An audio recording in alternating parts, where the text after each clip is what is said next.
get the hour of temptation and revelation. About to get that one now.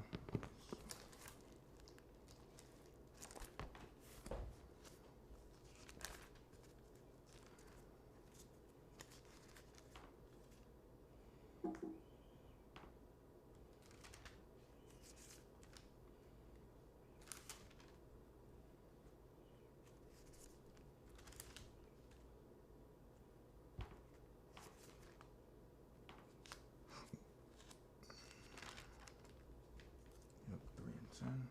You have it? Mm-hmm. Great.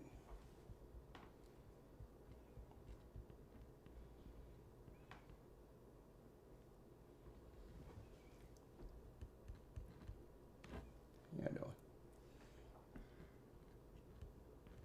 Okay. Some music real quick while we get that.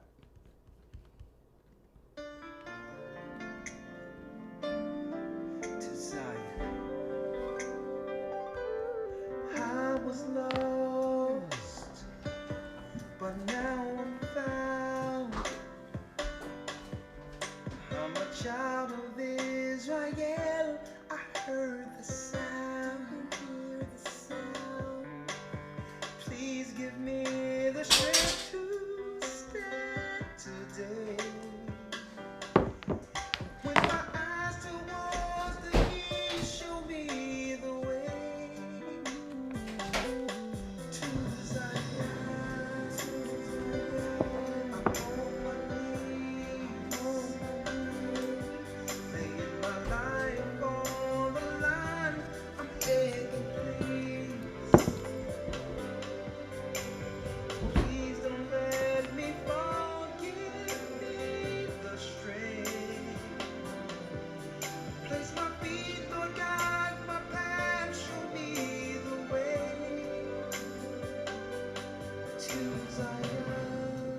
I opened up the book and see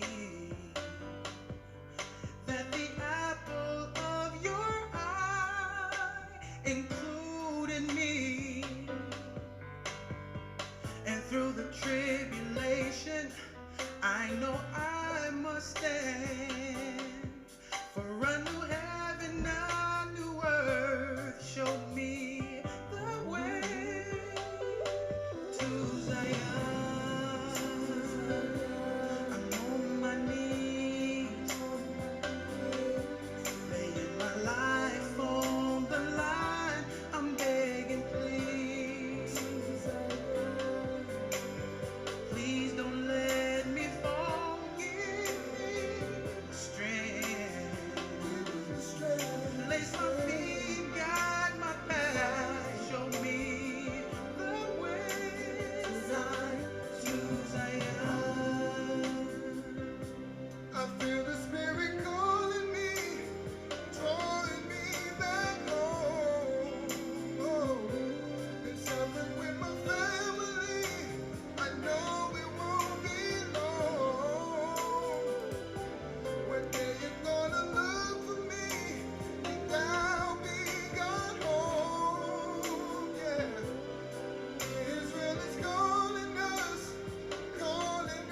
back home to Zion. I'm on my knees. I lay down my life. I'm begging, please, to Zion. Please don't let me fall. Give me the strength. Give me the strength. Let my feet guide my path. Show me the way. Going to Zion. To Zion. I'm on my knees, laying my life on the line. I'm begging, please, please don't let me fall. Give me the strength. Place my feet, guide my path. Show me the way to Zion.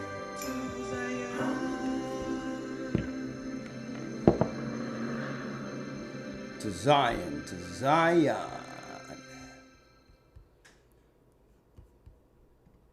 to Zion. Shalom, brothers and sisters. How are you doing this beautiful Sabbath? Hope all is well. Make sure you hit that like button. You don't want to miss this particular broadcast. You don't want to miss this. Hit the like button as you come in. This way it'll drive the traffic to let everyone know the Gathering of Christ Church is airing. We're airing now. Yeah, this will go on. Hit the link right in. Yep. It links right in. I Yes, just sir. see it for 1 second. Yep. It's airy. It's airy. Right?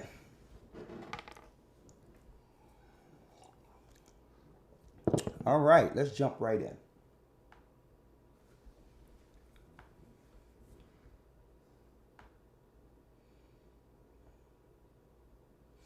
Okay, brothers and sisters, I'm Elder Rick Shaw of the Gathering of Christ Church here live with Elder Lawyer this Shabbat. It's not going to be a long lesson, but a very, I would say, timely, well-needed lesson for all of us in this walk, okay? In this walk with the Most High, okay?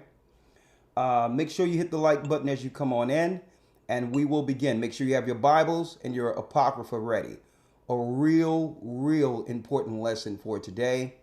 We want to go into, segue in from the radio show into more health scenarios and all those things, but we'll keep that for another time. The Most High have given us information or some insight, okay, with this particular lesson to help our brothers and sisters out there, all of us, with this daily walk with the Most High God, okay? So let's begin. Elder Lawyer, if you don't mind, let's begin with the Hebrew Credo. Yes, sir. Shema Yasha'Allah Ahaya Allahayanawa Ahaya Akkad. Shema Yasha'Allah Ahaya Allahayanawa Ahaya Akkad. Shema Yasha'Allah Ahaya Allahayanawa Ahaya Akkad. Shema Yasha'Allah Ahaya Allahayanawa Ahaya Akkad. Shema Yasha'Allah Ahaya Allahayanawa Ahaya Akkad. Shema Yasha'Allah Ahaya Allahayanawa Ahaya Akkad. Hear, O Israel, the Lord our God is one. Hear, O Israel, the Lord our God is one. Shalom, brothers and sisters. This is the Gathering of Christ Church, and our lesson today is titled, The Wisdom to Stay on the Path. And I'm going to add this, with God, with the Most High, with the God we serve. The wisdom to stay on the path, folks. And the reason I'm going into this, okay, is because the majority of regrets we have in life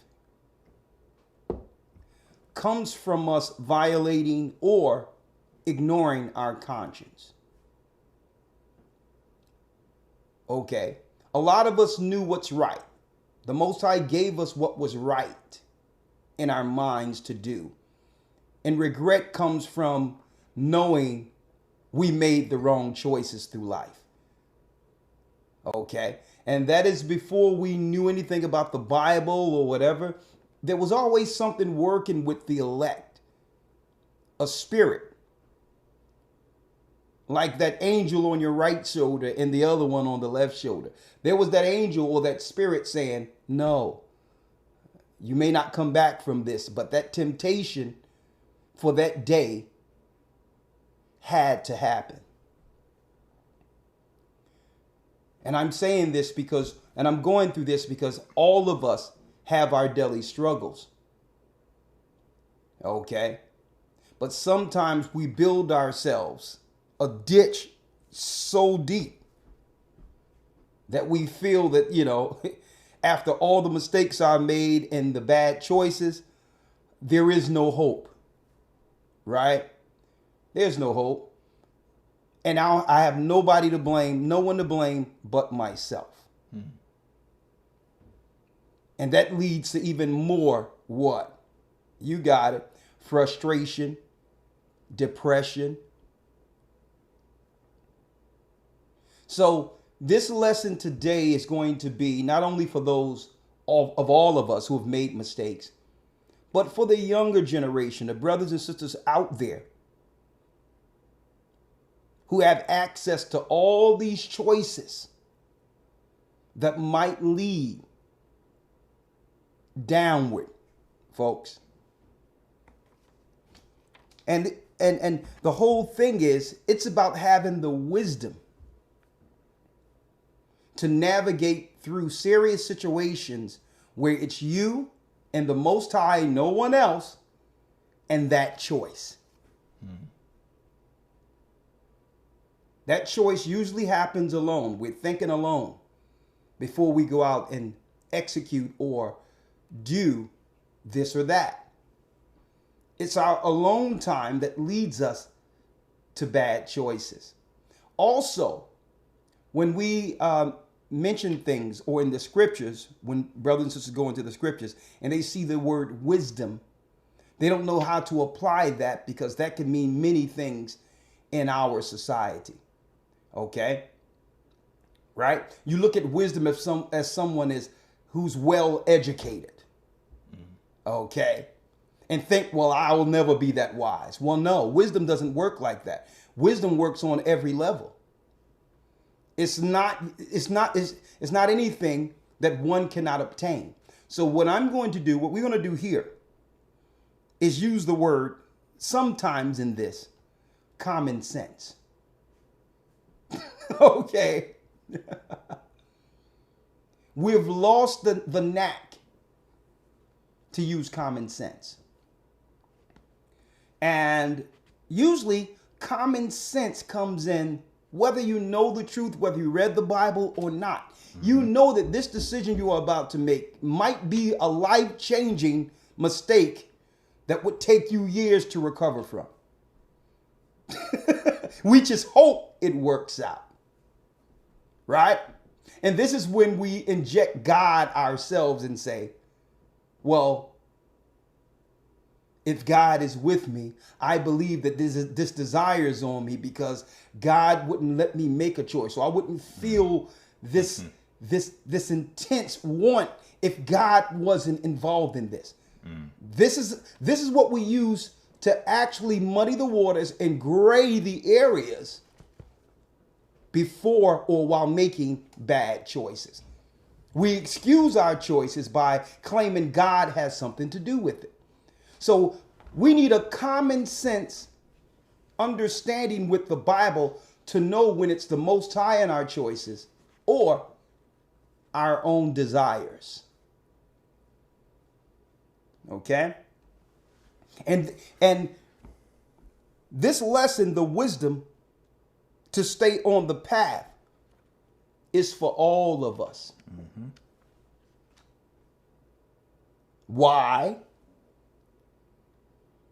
Because the book of Revelation breaks down the hour of temptation. When you break down that hour, it's not speaking of a 60-minute hour or an 80-minute hour. It's speaking of what? The last cycle, the last generation before the coming of Christ. In that period, knowledge will increase and temptation will be easily accessible. Easy accessible. And you can't tell me we're not in that hour living in the advent of the internet. So we're going to go into this today. The wisdom of how to stay on the path. Let's get that hour of temptation out of Revelation real quick. Elder Lawyer. Yes, sir. Revelation chapter 3, verse number 10. Revelation in your Bible, it's the last book, as you all know. 3 and 10, read it. In fact, I'll start in verse 9. Come on. Behold, I will make them of the synagogue of Satan, which say they are Jews and are not, but do lie. He would make them of the synagogue of Satan, who say they are Jews and are not, but do what? But do lie. But do lie. Behold, I will make them to come and worship before thy feet. I will make the same people one day who are claiming to be Jews and are not. He will make them come and do what? Worship before thy feet. Worship before the elect's feet. That's Christ speaking here. Read. And to know that I have loved thee. And we'll know that our God loved us the whole time. Not just when we found the truth or were baptized. From the womb, he knew us. He knew us from birth. Why? Christ made us in the beginning. That first begotten of the Father created all we see today. And guess what? There was a relationship with him up there. But we were born in sin, born in temptation, and lost our way due to the sins of our father and mother, Adam and Eve, where choices comes in now. Temptation comes in now. So we were born, believe it or not, folks, with a belief system, okay, within our spiritual DNA. We were born with that, okay, a connection with the heavens. That's where we're from. So it's upon the fallen ones and Satan and the demonic forces to disconnect us from our original origin. We were always spiritual beings. We were always with the Most High as his children. See? But he's going to make those of the synagogue of Satan to come down one day to worship at your feet. And to know what? That I have loved thee. And to know that the Most High never forgotten us. And going into this lesson, the wisdom to stay on the path. We must constantly remind ourselves, each individual, that the Most High never forgot us. You were never forgotten. You must believe that and own that. Read. Verse 10. Because thou hast kept the word of my patience. Because we have kept the word of the Most High's patience. I also will keep thee from the hour of temptation. He will keep thee from what? From the hour of temptation. The hour of temptation.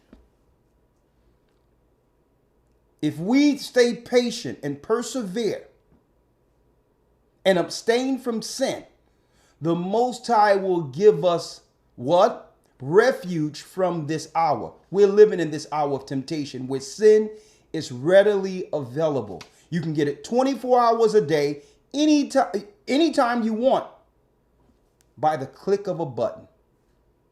Any desire you would like fulfilled can happen, and you know it can happen.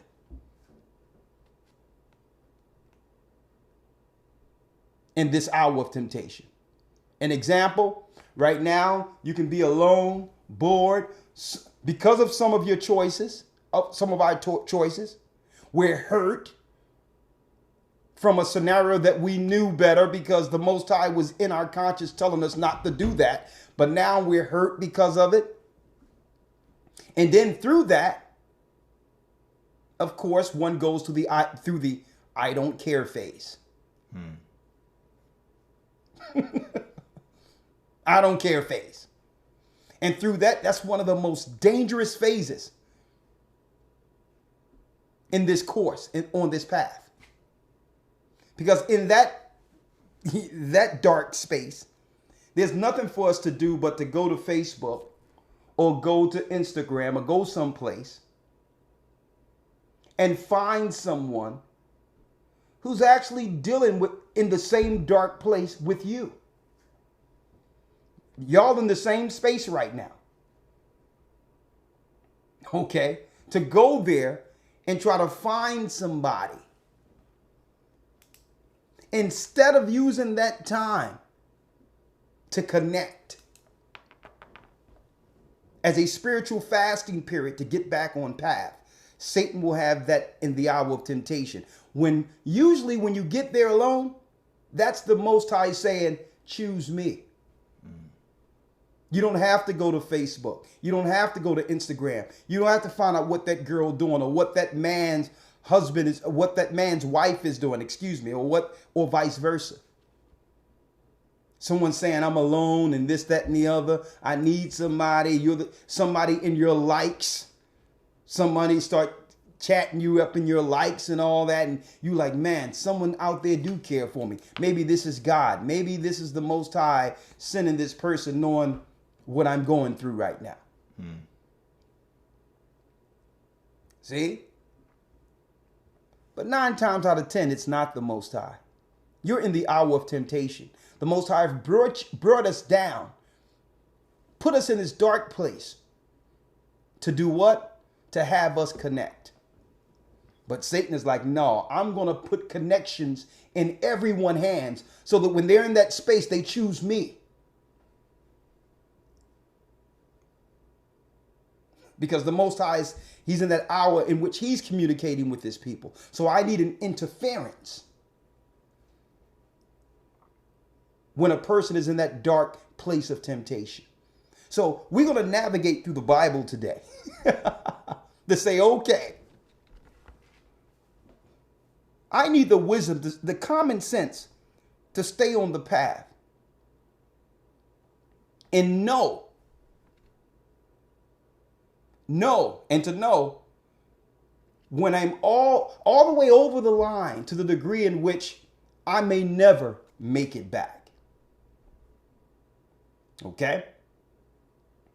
Now, in order for us to stay on that path, right, we must understand what the path is.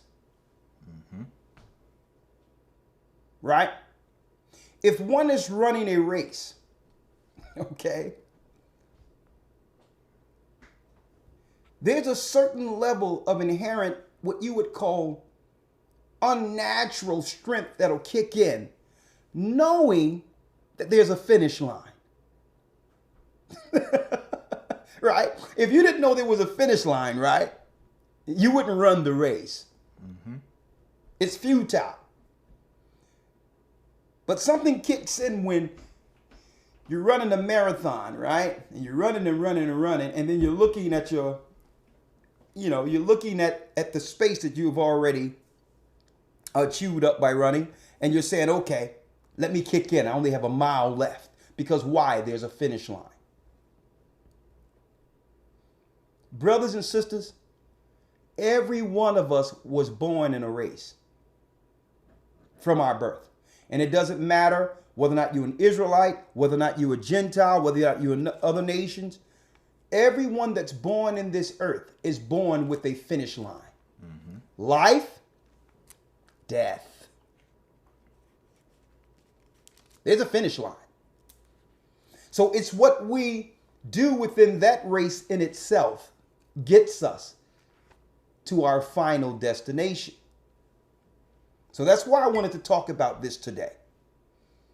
Because while running the race, things happen. Because we didn't drink enough water or nourish ourselves, we're running the race, and then we begin to cramp up.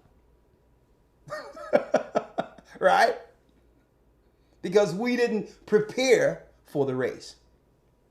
And then we have to take a stop real quick, re-up, get our electrolytes and all that in a tin or someplace because we didn't prepare right, just to get back on and hope that someone else fell back so that we can catch up, right? Well, that hiccups happen in life that way. We're born, here's the kingdom of heaven. And through that race, hiccups come in, right? We fall to this and we fall to that. But you're still in the race. See? So we're going to use some real-time wisdom to understand. First thing you must understand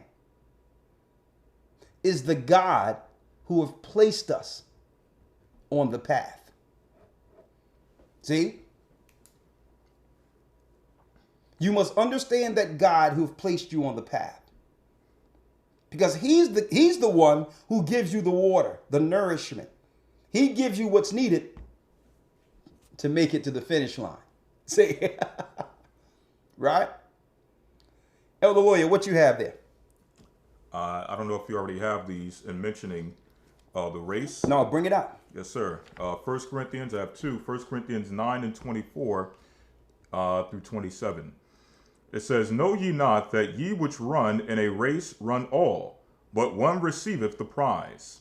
So run that ye may obtain, and every man that striveth for mastery is temperate in all things. You're temperate in all things. Now check out what it says, how you're temperate in all things in this race. Now, I don't want to bring that out, folks, because you know what's wrong, and you can tell when someone or anyone hasn't matured to stay on this path to the end, when they're easily triggered. You're not temperate. When anything, the smallest thing, boom, you blow up. There's an attitude or you get mad. That's a child. That's immaturity. That's spiritual immaturity. If you're temperate in all things, it doesn't matter how bad or a scenario is. You're the person examining it with the eyes and wisdom of a learned man or woman. You're temperate. You're not triggered. And see, and that's what's wrong. And we're going to talk about that. Broad is the way that leadeth to destruction. The majority of our people out there will fall because they're easily triggered.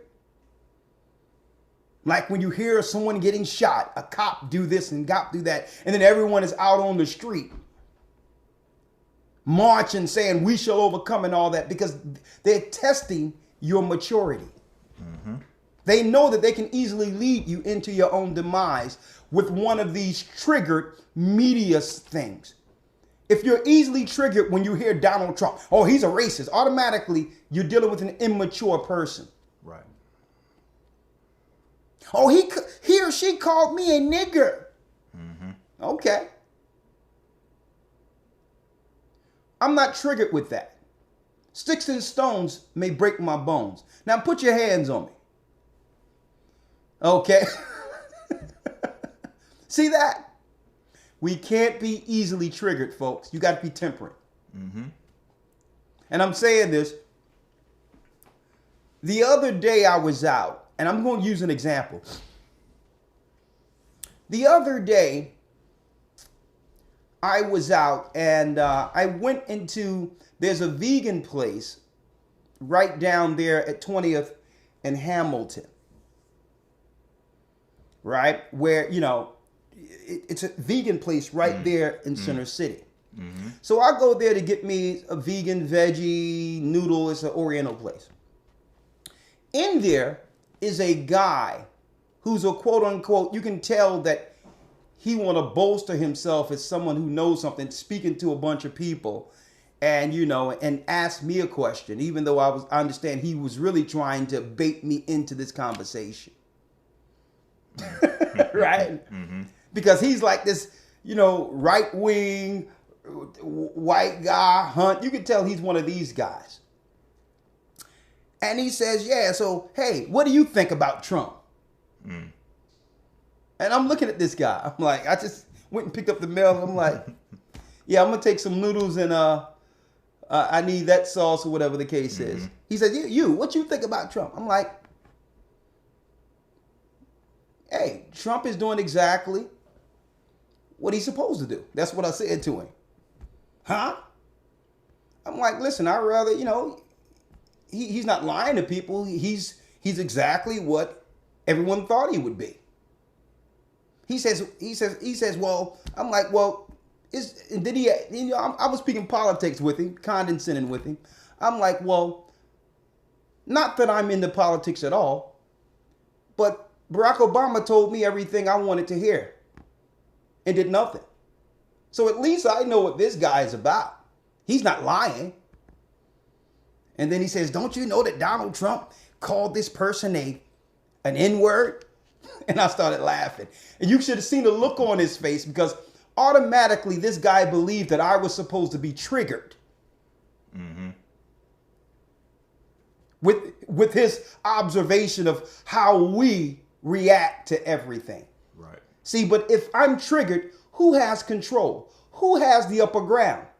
He do. See? I don't care about who you voted for and what side you're on. I serve the living God who made Barack Obama and Donald Trump and this simple guy trying to trigger black people downtown. See that? Now, there's people I know who could have easily been triggered by this guy, and that could have led to God knows what. Easily. Because he knew all the buttons to push. Why? Because usually he's dealing with those who are not spiritually mature.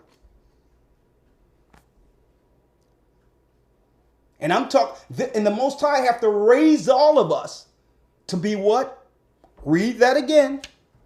And every man that striveth for the mastery is temperate in all things. Is temperate in all things. You're not easily triggered.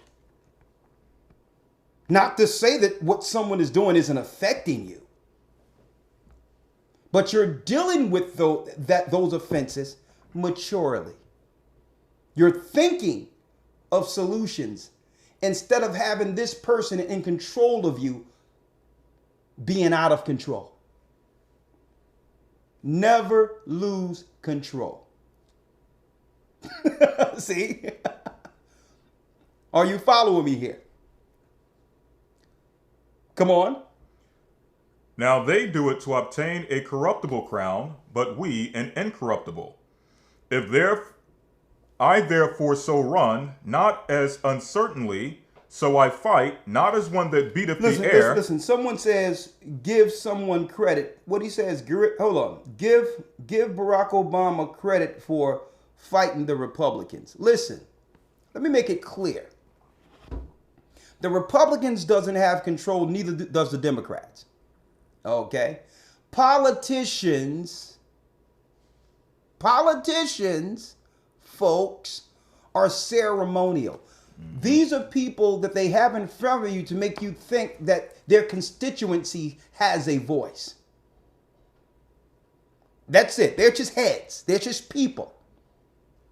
It's the lobbyists who put your politicians in place. Exactly. The lobbyist holds the purse strings and makes the real decisions.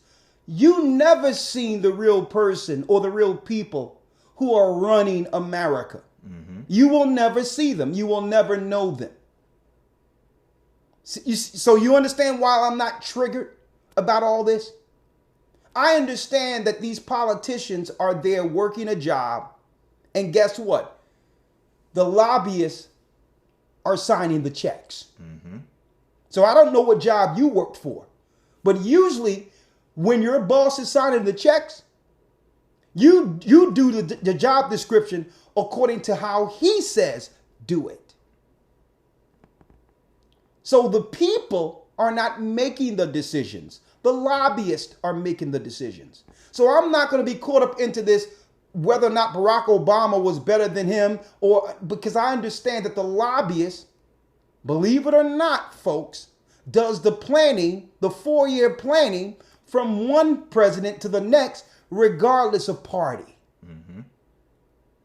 There's things they need to get done these 4 years, and guess what? That president will do them. He didn't make his own meetings. He didn't make his own dinners. He didn't make his own engagements and speaking engagements. All these things were in place for the whole 4 years when he swore to obtain that office.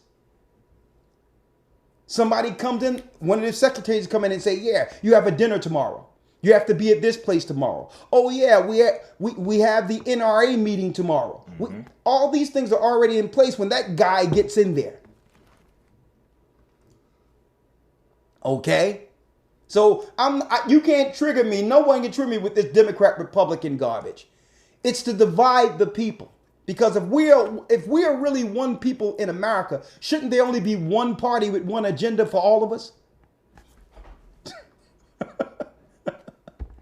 It's ridiculous. There's only one kingdom. I can't see in the kingdom of heaven where the Most High is, let you know Satan created this garbage down that we see here. where the Most High is looking on either side to the red party on this side of angels and to the blue side to this party of angels and saying, okay, argue, and whoever has the best argument, I'll listen to. There's only one voice in the heavens, one kingdom. And Christ even told us a kingdom divided against itself cannot stand. So aren't you dividing the people by having Democrat and Republican in one country? Automatically, you have one part of the nation against the other. It's utterly ridiculous. It was built to fall. Okay? Just some wisdom or some common sense 101. Finish reading. Yes, sir. 1 Corinthians 9 and 26. Yes. I therefore so run, not as uncertainly. Come on. So fight I, not as one that beateth the air. So we're not fighting as one that beateth the air.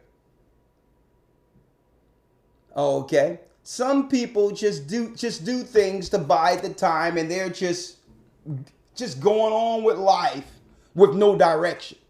No. This race is with a purpose. Okay? Not just one who's doing it just to beat the air. Right? And just coexist or live. No. Our run or race is with a purpose. Come on. Verse 27.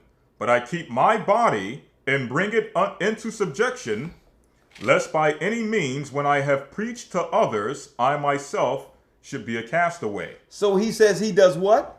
Therefore I bring my body into subjection. So he says, I bring my body into subjection. Lest by any means. So when it says he bring his body into subjection, he win those battles. Mm-hmm. When it comes to the temptation, the daily temptation, he must go through on a daily basis.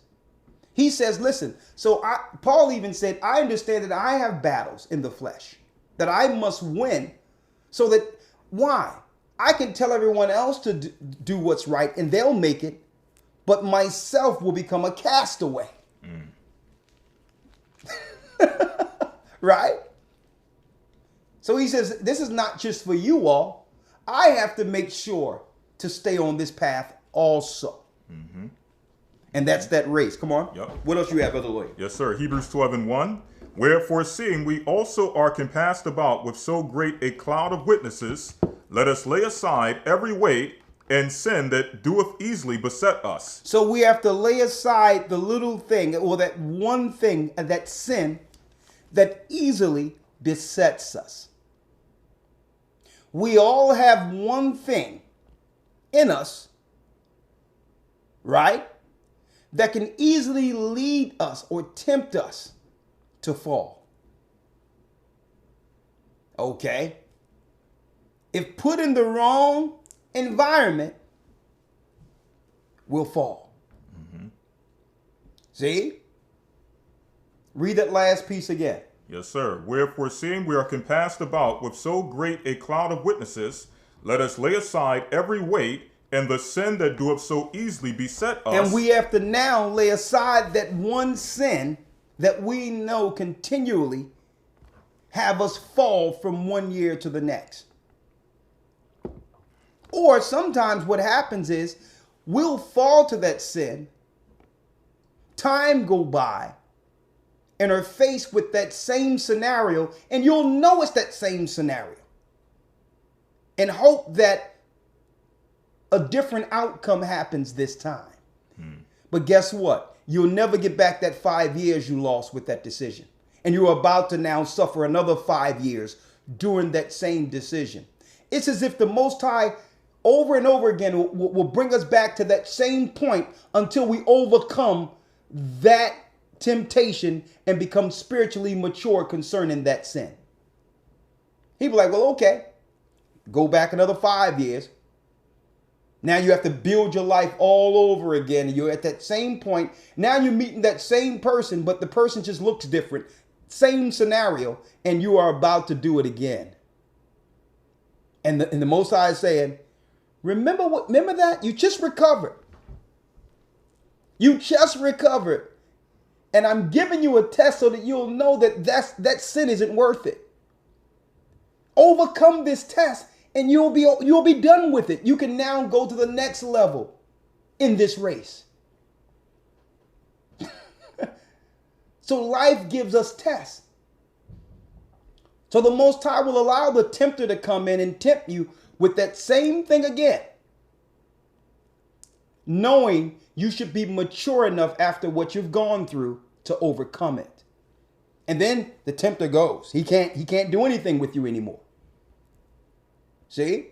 Mm-hmm. Come on. Let us lay aside every weight and the sin which doeth so easily beset us, and let us run with patience the race that is set before us. Let us run with patience the race that was set before us. Now, I said earlier, our lesson today, and don't forget to hit the like button as you come in, folks, the wisdom to stay on the path. In order to stay on the path and win this race, which is the kingdom of heaven, you must know your God.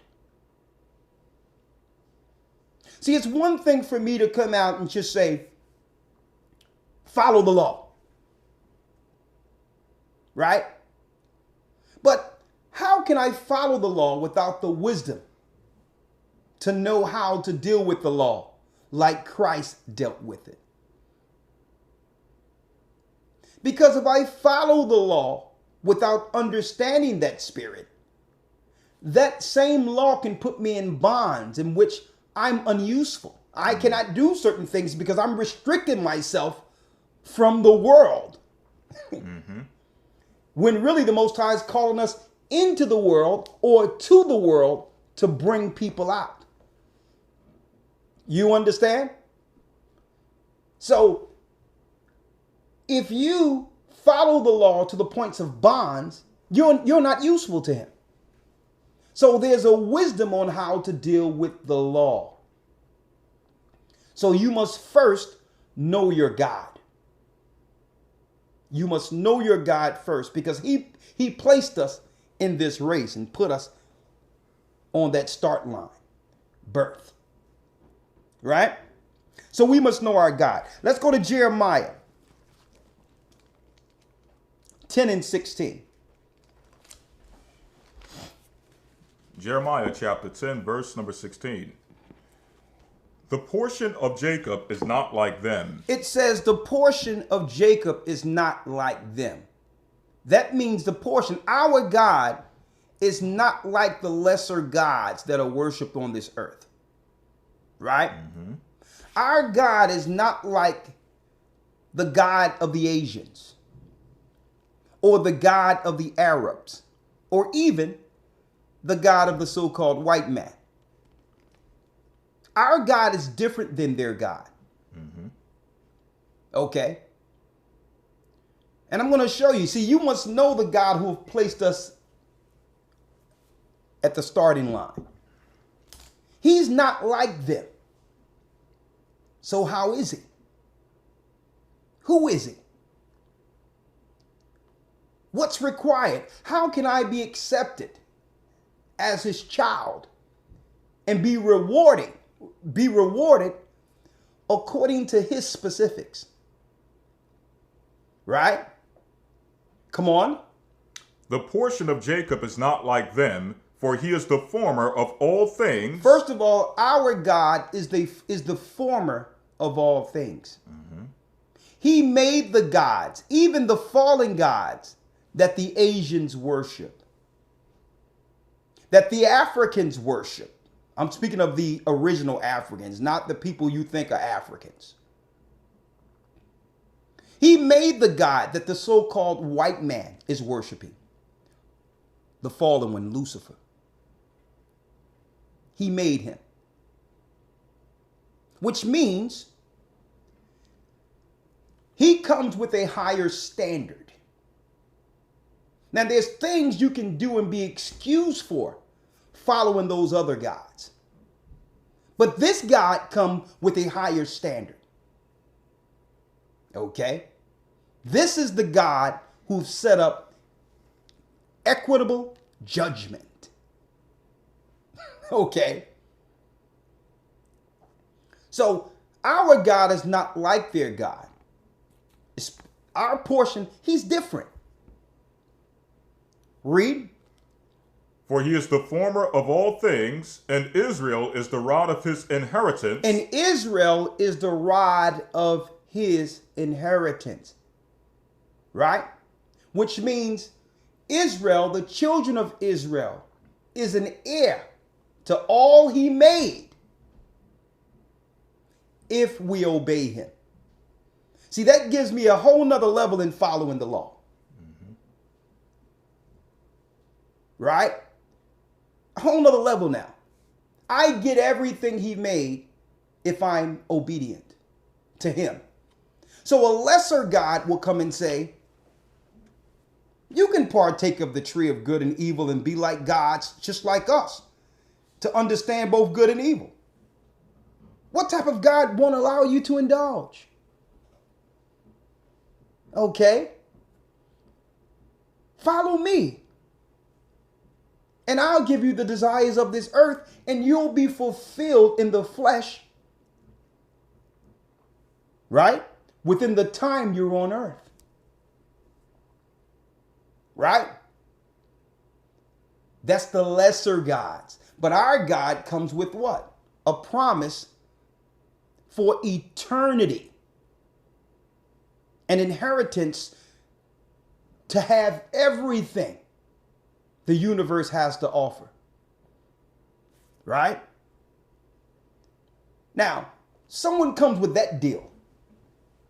Right? I'm like, well, okay, sign me up to that deal. How can I get that? Okay? How can I stay on the path with that God who formed all things and I'm the rod of his inheritance? How can I get what he promised my father Abraham? Right? Come on. The Lord of hosts is his name. The Lord of hosts is his name. Because why? Another one of his signatures is he's the God over the host of angels. He made them. Mm-hmm. See? This world and all the religions of this world, and I just went into this not too long in the academy, folks. All the fallen gods that are running government today disobeyed and were rejected, okay, in the beginning. And they were hurled from the heavens. It was Adam's sin that gave them power in this earth for a time, and they've become the gods over your religions. The New Age religion, being a Buddhist, being a New Ager, being a Satanist, being a Christian today who don't know that they're really pagans, being a Muslim today. All of these religions, you're serving a lesser God that excuses your evil. Why? While the whole time you're suffering in depression, serving in that religion. Right? Let me show you something here. So, to know our God is the former of all things, right? The God of Israel. Now, the God of the nations, there's something else. Let's get what the God of the nations are in Psalms 96. So, you must separate first your God from their God. Right? And then you have to begin to view these gods and religions like he do. Right? Let's get it. Psalms chapter 96, verse 4. For the Lord is great and greatly to be praised. He is to be feared above all gods. It says our God is to be feared above what? All gods. He's to be feared above all gods. Because he can destroy not just your body, but your spirit in hell. Mm-hmm. He has power over not just this realm, but the original heavenly realm. Satan only has power within this realm, within the firmament or the ozone layer. This is where his power lies. But our God's power can destroy the body and the spirit. Read. Verse 5. For all the gods of the nations are idols. All the gods of the nations are idols. So, to give you some insight to when you're following a lesser god, okay, who may excuse disobedience or foolishness. Okay. The Most High gave us an indicator. Any religion on earth with an idol attached to it is a lesser god. Thereby, you are worshiping or following Satan. Period. If you go into a Catholic church and you see idols, that's the church of Satan. If you go into a Christian church and you see a picture, I don't care if it's a picture of a black or a white Christ that people are praying to, that's the church of Satan. You go into a Buddhist temple, I don't care how relaxing the music is there. That's a church of Satan. Okay? It's that simple. You have to make choices. Why? If we can't make the correct choice concerning our God, what choice will we make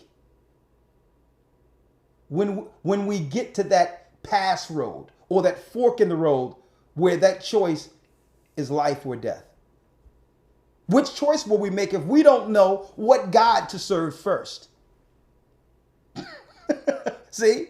So the choices starts with him, knowing him, praying to him, and making a real relationship with him and saying, Lord, I'll obey. I tried it my way. It doesn't work. Show me your way. And he'll say, open the book. That's my way. There's many books on earth, but that's me. That's my word. Open that book, follow that law, and I'll give you common sense. I'll give you a spiritual maturity. I'll put you on the path because at least you'll be able to discern and weigh your life with my word. Now, automatically that gives you a higher level of spiritual maturity. Look at my law and compare it to the things you're doing. Okay?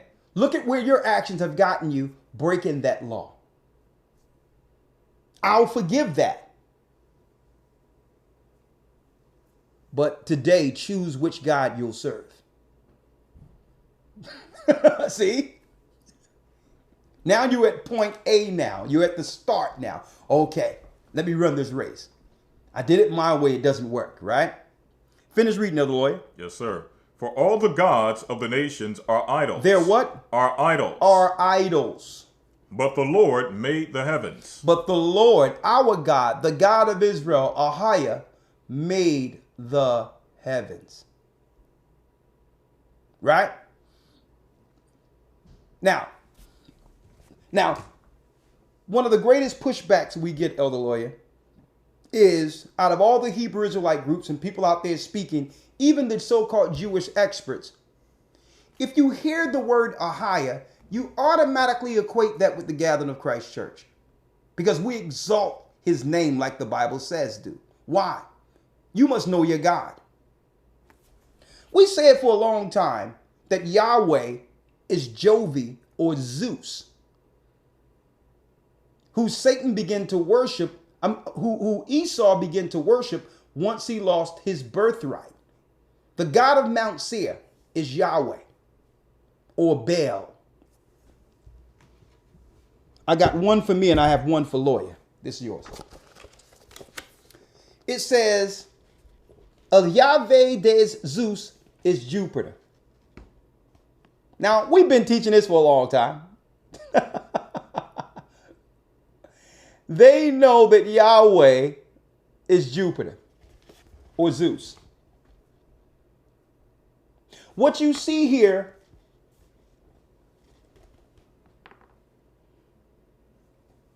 is the statue of Zeus, Satan, that was in the original temples in Europe. A matter of fact, the statue of, they call Peter in the Vatican today, is an old statue that was taken out of the pagan church, Zeus. And they say it's Peter in the Vatican today. Well, guess what? That's Yahweh. Lawyer, this is yours. Thank you, sir. No problem. You can put it. I got one. You have one. All right. Now, in the book is nothing but ancient sources of how this Yahweh was actually promoted in Mount Seir and other places of the earth, even up into Europe and Rome. And when we fell, their so-called scribes began to scribe Yahweh into the record and Jehovah into the record to have us call on a lesser God, to separate us. Now, I already got all of that research, but I'm glad they consolidated that with ancient resources to give us that middle time between the ancient civilizations and fill in the blanks with that European time in which they began to take over as Christians up into the 4th century and began to inject that false God into the psyches of those who believed in Christ. Okay? Jehovah is not God's name. Yehoshua is not Christ's name. So first of all, you must know your God. Okay? Our portion, our God, the God of the Bible gave Moses his name. Ahiah, Ashar, Ahiah is God's name. He's the God who delivered Israel from the land of Egypt. Yeshaya means my or our Savior, is Christ's name. Right? And I want to pull out one scripture on that first, because on that path, we must first know who have placed us at the start of this race. And the Most High is not the author of confusion. He's not going to have everyone out there calling them different names. It's ridiculous. It's utterly ridiculous. Let's get Romans 10 and 13 real quick.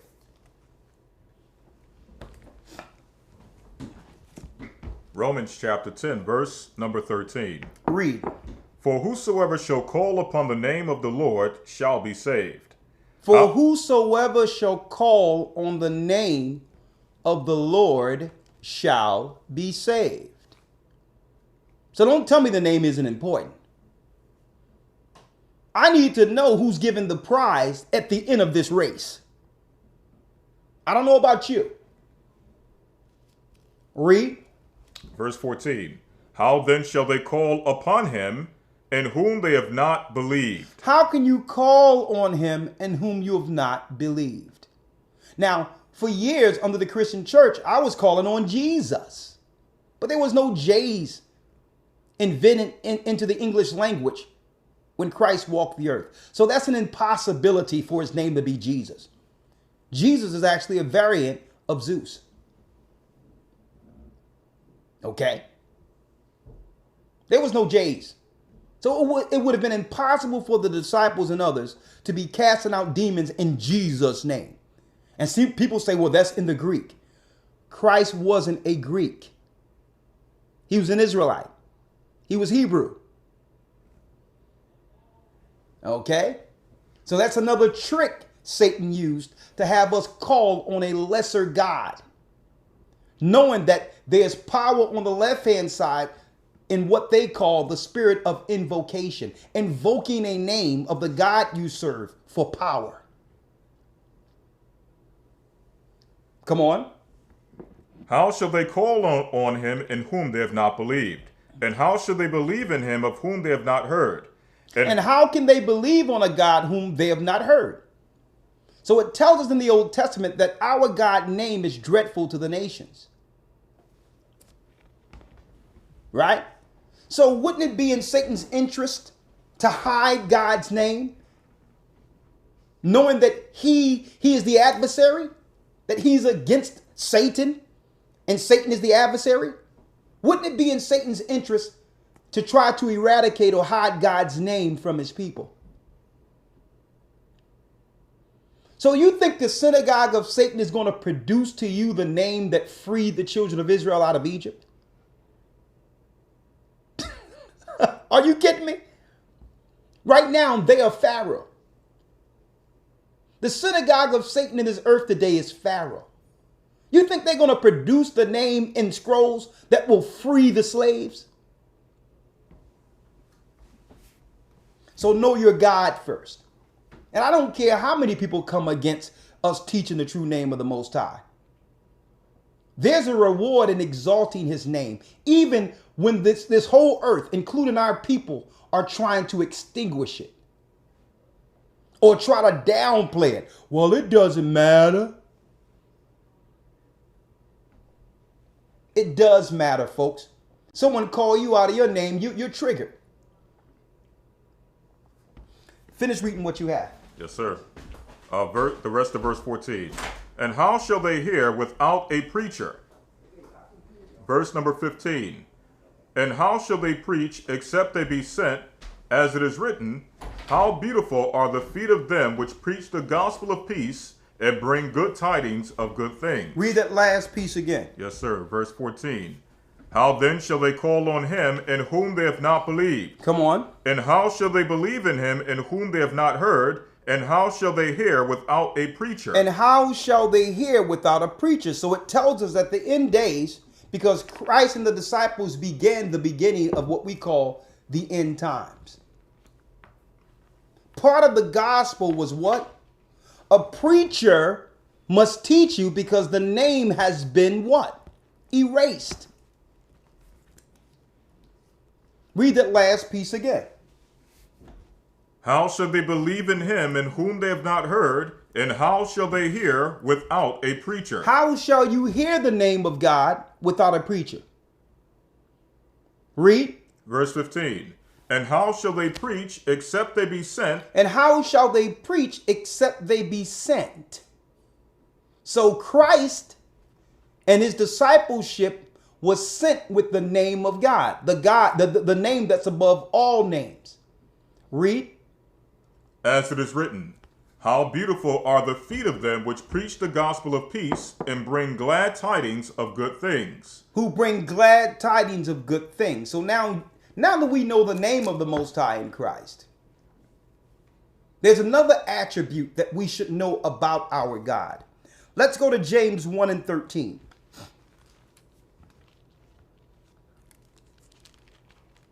James chapter 1 verse 13. So we mentioned earlier that we're in the hour of temptation, right? That to stay on this race, being the word or the wisdom to stay on the path is our topic for those who've just come in. How to stay on this path and run the race to the end, right? James 1 and 13, read it. Yes, sir. James chapter 1 verse 13. Let no man say when he is tempted, I am tempted of the Most High. Let no man say that when he's tempted or something happened bad, that God tempted you to make that choice. I said earlier that we're going to use wisdom or common sense to stay on this path going forward. We have to stop bringing God into our choices. Right? So many times, if we're warned when it comes to certain decisions, automatically we began to trump people who are trying to give us wisdom by saying, I believe God is moving me in this direction. Right. Well, hey, if God is doing it, I'm definitely backing up. Right. If you, but that's what they use so that no one can give them what? Critical advice, constructive advice. They can stifle you by saying, because what can I say if I try to give someone advice and say they believe God is moving them in that direction? Okay. We have to stop doing that. Because in your conscience, you'll know whether or not it's a good or bad decision. And usually when you ask if you can do it, there's some doubt there. There's something that you're skeptical about within that particular scenario. If you have to ask about it. Okay, that's how it works. Your conscience is saying, wait, there's more details needed before this decision. That's all. If you're not sure, don't jump into something. The Most High is saying, just be patient. It took me a long while to work on you to get you from that point to where you are now. Don't go backward now. I know what you want and what you desire. But if it took you so much time by yourself to try to get this thing together for yourself, why go backward? Wait and get more details. Don't try to justify it by saying certain things to have other people believe what you hope will happen. If you understand what I'm saying. You hope it works out, so you're painting this rosy picture for everyone else to get on board, to say, yeah, go for it. Right? Understand that our God will never tempt a person to make the wrong choice. Right? Never. But Satan will. So I'm saying that, folks, when we are in that place where it's us and the Most High alone and a decision is being made, a choice is being made on what to do in this life, folks, you must weigh that decision with the word, and you have to look at whether or not you did this before. And what was the consequences you suffered because of it? You have to weigh it with the word and say, hold up, I was here before, and what did I get out of it? Right? Understand that the Most High is not going to put someone in your life that's going to do evil or wicked or hurt towards you. And I'm going to use that as an example. He would never do that. So if we made choices and those things happened, it was our choice. That was our choice. It wasn't his choice. Okay? Now I wanted to get back on track here. If you don't mind, I have one other. Okay, come point. on. And I don't know if you want to finish this out. Yeah, you can finish it out. James 1 and James 1 and 13. Come on. Let no man say when he is tempted, I am tempted of the Most High. For the Most High cannot be tempted with evil, neither tempteth he any man. Come on. But every man is tempted when he is drawn away of his own lust. When he's drawn away of his own desires. This is what I want to do. I don't care if mama tried to warn me. I don't care if father tried to warn me. I don't care what my best friend. I'll cut off my best friends. This is what I want right now. And then when they try to come in and say, just wait a little bit. And you'll sit there and say, I believe God did this and God did that, and you don't understand. When the Most High is really speaking through everyone around you who know you, warning you and saying, run now. Run. You cried on my shoulders the last time with this same scenario. You cannot see because you have fallen over and over like this. You're not mature enough to overcome this yet. Depend on those who care for you and understand that this is going to knock you back 5 or 10 years. You cannot make this decision. Because when you make that decision, guess what happens? You have made an agreement with Satan, and what the Most High had after this agreement, what he had for you, the next day walks right by you. It was there. You were this close And now you're back knocking yourself back 5 or 10 years with a bad decision. Right? And listen, I'm not equating it to any, if you notice, I'm using really any examples that all of us have experienced. You fill in the blanks because Exactly. it applies in every area, folks. Exactly. Right? Come on, other lawyer. Yes, sir. Verse 15. Then when lust hath conceived, When lust hath conceived, the moment happened. Read. it bringeth forth sin, It bringeth forth more sin. and sin, when it is finished, And when sin is finished, it bringeth forth death. it bringeth forth death. And look what's going on in our communities right now, folks. Nothing but death, right? That's a product of many bad decisions. And I'm stating that lightly.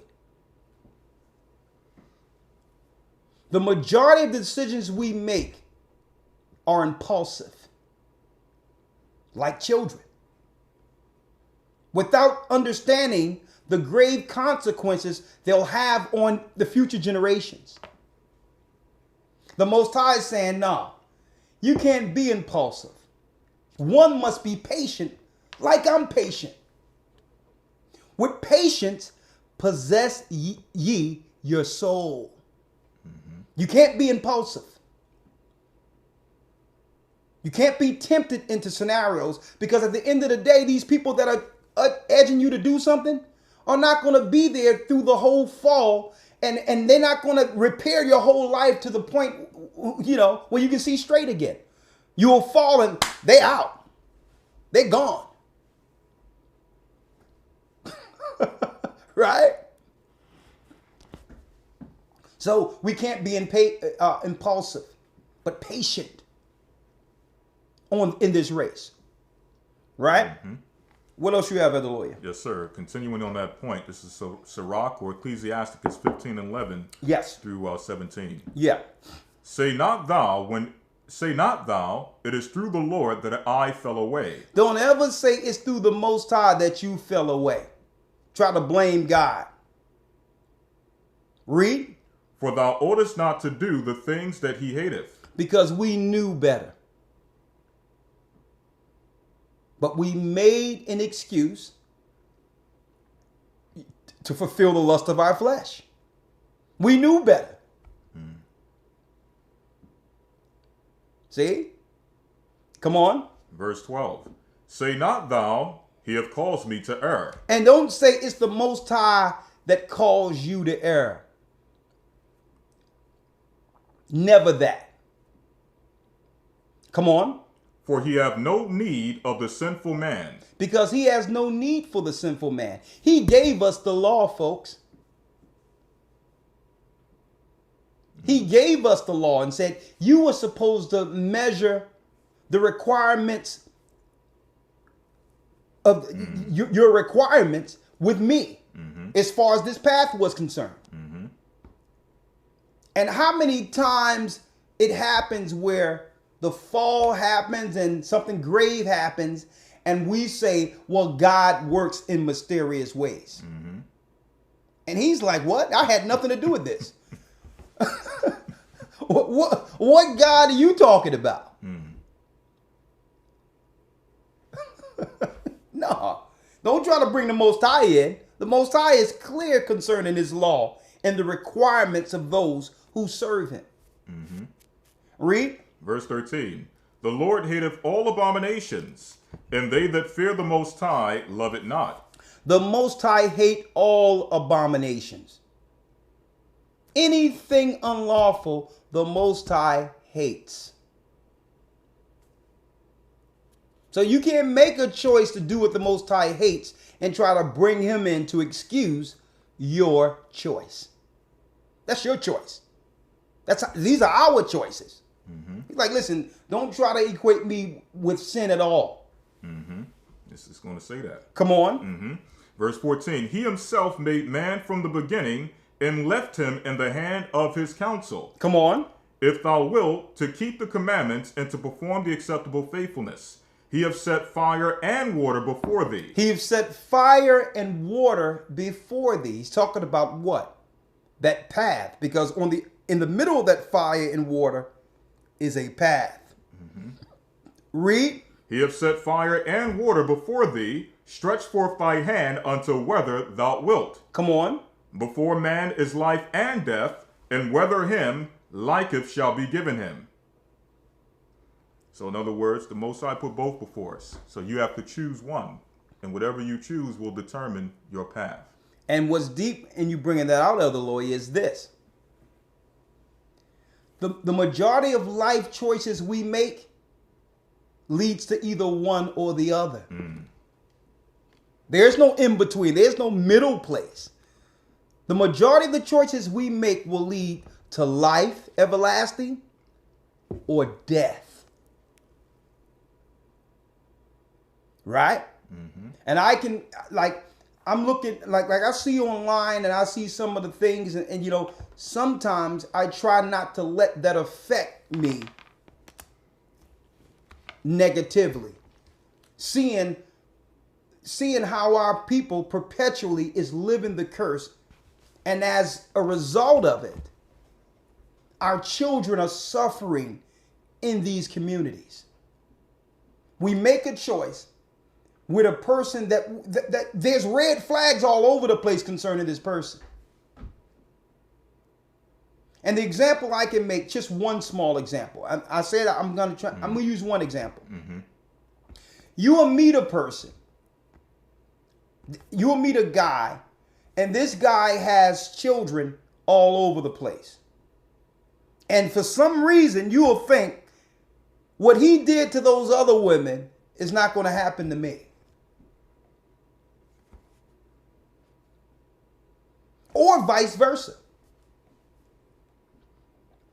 See, that's showing a lack of what we would call spiritual maturity. He told someone else he loved them. Everything you're hearing, he said over and over again, and it works. So there's a demographic that this guy targets, knowing he can lead. He can do what?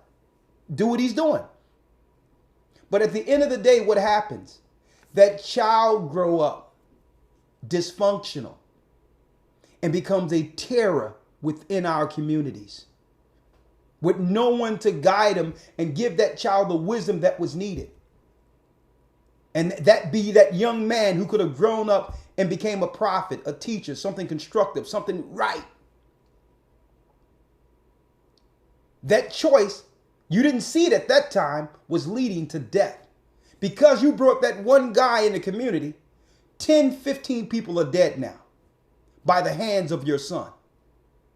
Or more, if he decided to go to the streets and sell crack. And then the daughter becomes what? Dysfunctional. She believed that the way mom brought me in the world is normal. And she will bring forth more sons like that who become what? Recruits in Satan's army to destroy us inwardly. See that? Our choices will either lead left or right. It's life or death. I'm just using just one example. Right? Let's go now, Elder Lawyer. Let's go do 1 Thessalonians 3 and 4. And 5. 1 Thessalonians chapter 3, verse number 4. Yes. For verily, when we were with you, we told you before that we should suffer tribulation. So keep in mind, folks, and I'm going here, why? Usually we make choices based on our circumstances or something going wrong. Satan to use that scenario to lead you further into darkness. Okay, an example. I grew up, I had a hard life, and there was drugs around, there was these other things around, and by default, because of my tribulation environment, a woman may have to go and strip. She'll use that as an excuse of why she stripped. Things was hard, I had to sling cane to make it, because that was my reality. You hear that all the time, don't you? When really the tribulation, that time of tribulation was supposed to be a time of separation to get with the Most High and be built from your low estate into a son or daughter of his. So we use tribulation as an excuse to continue the sin and death amongst us, when really tribulation ain't for that. Tribulation was made to shape what? The Most High's powerful army. Let me read it. Come on. For verily, when we were with you, we told you that we should suffer tribulation. Expect to go through hard times. We're born under a curse of our forefathers. So tribulation is a part of our existence. But let us not now use that tribulation to cause further harm on our own people. How do we use that tribulation positively? One might ask. Read. Even as it came to pass, and ye know, for this cause, when I could no longer forbear, I sent to know your faith, lest by some means the tempter have tempted you, and our labor be in vain. It says what? Lest by some means the tempter have tempted you. Before that. Yes, sir. Verse number 5. For this cause, when I could no longer forbear. When I could no longer forbear that the tribulation, read. I sent to know your faith. I sent to know your faith. So when we're going through tribulation, folks, that's a test of our faith. If we overcome that moment, we do what? We graduate to the next level in this race. Read. I sent to know your faith, lest by some means the tempter have tempted you. Because the tempter comes in our lowest state. It's telling you right there. Even the righteous, the saints, were dealing with this. Things are going wrong in the family. Nothing is working out right and all that. Now the tempter comes with a solution. Usually Satan gets his recruits when we're at a crossroad or a low estate or in a state of depression. Example. You can have a girl who believed in the Most High. She always did what was right. Had a guy that she cooked for, cleaned for, got him up on his feet, and made this man into one who would be desirable by others. This man, instead of him respecting her making him, goes off and take all of that she made and join himself with someone else and leave her alone by herself after she helped make him into the man someone else is benefiting from. She becomes angry at that low point, and one of her girlfriends, who quote unquote is dealing with the LBGT thing, is there to help support her through her depression, pays her rent because she can't get up, do all these things and be there as moral support. And next thing you know, you hear that this girl have turned lesbian.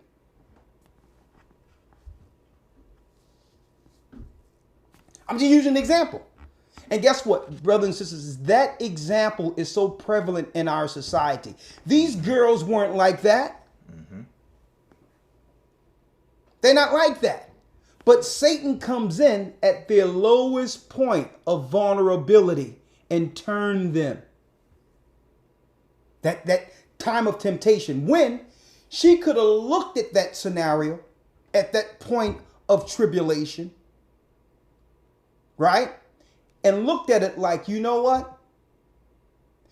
This is my alone time. I don't need to be influenced by anyone in this state, not knowing which way I'll turn. I'm not listening to her. I'm not listening to him. Mom, I know I'm there. I'm there with you, but I don't want you to influence me, go out and do anything wrong. I don't want my girlfriends to take me out to some party and all that, and I meet the wrong person. Let me connect with the Father here. He's the only one who can resolve this for me. Now, your path has begun. It's like that time of temptation where Christ was taken up into a high mountain and was tempted by Satan. And it was just them two alone fighting. And Christ overcame it. That low point is the time to connect because you can be easily influenced in that weak state. That's how you stay on the path. Because Satan see you crying, see you going through this, and now you're angry. He can use all those emotions to turn you off of the path. Are you following me here?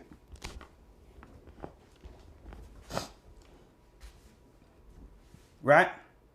Let's go to Sirach in Ecclesiasticus real quick.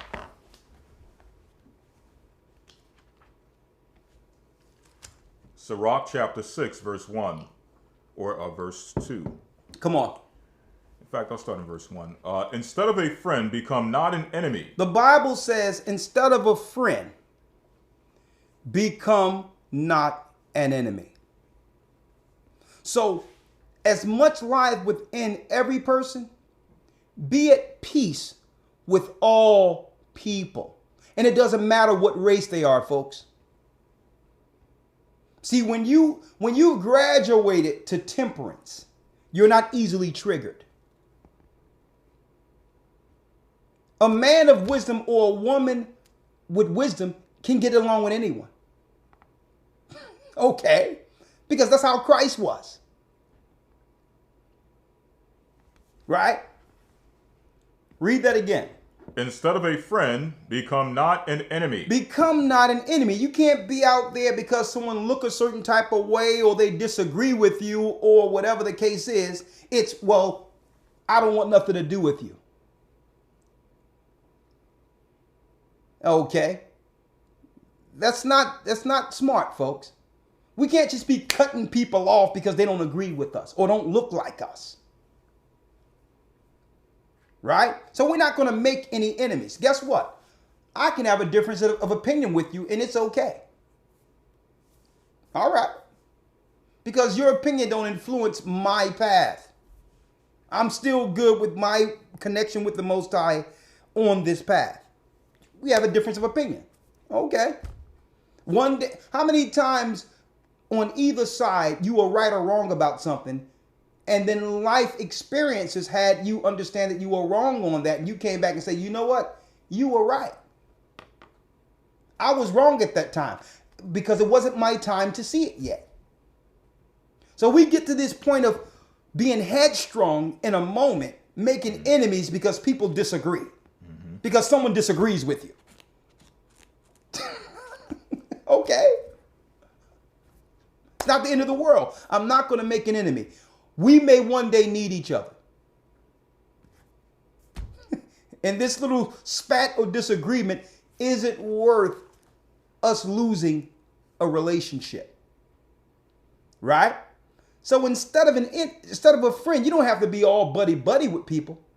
But don't go around making enemies. That's wisdom, folks. That's wisdom. Come on. Instead of a friend, become not an enemy, for thereby thou shalt inherit an ill name, shame, and reproach. Come on. Even so because shall... no one's going to want to be around you. You come around and the whole house get quiet and wonder, well, what's wrong with everyone else? Like, oh my God, here he come, here she come. Because they know if they say the wrong thing, it's a fight. If they say they can't even be natural and speak naturally and joke with you because they know that you're the type of person that's easily triggered, like being immature, and it's gonna be a fight in the house. So when you come around, everybody's like, oh my God, here they go again. And you got to monitor this person. Okay. I think that's drink number 3. By the time he get to 4, the roof is going to be raised up in here. We all have family like that, right? Go to a family gathering and it's the same person fighting, right? Oh, he'll come strolling, man. Yeah, y'all didn't tell me about this party. I found out on Facebook. Well, hey. You know why no one told you about the party? But I digress. You didn't even get the message on. You didn't even get the indirect message of why you weren't invited. Right? Come on. Even so shall a sinner that have a double tongue. Even then, this is who makes enemies. A sinner who has a double tongue. This is a person who speaks out of both sides of their face, lying just to lie.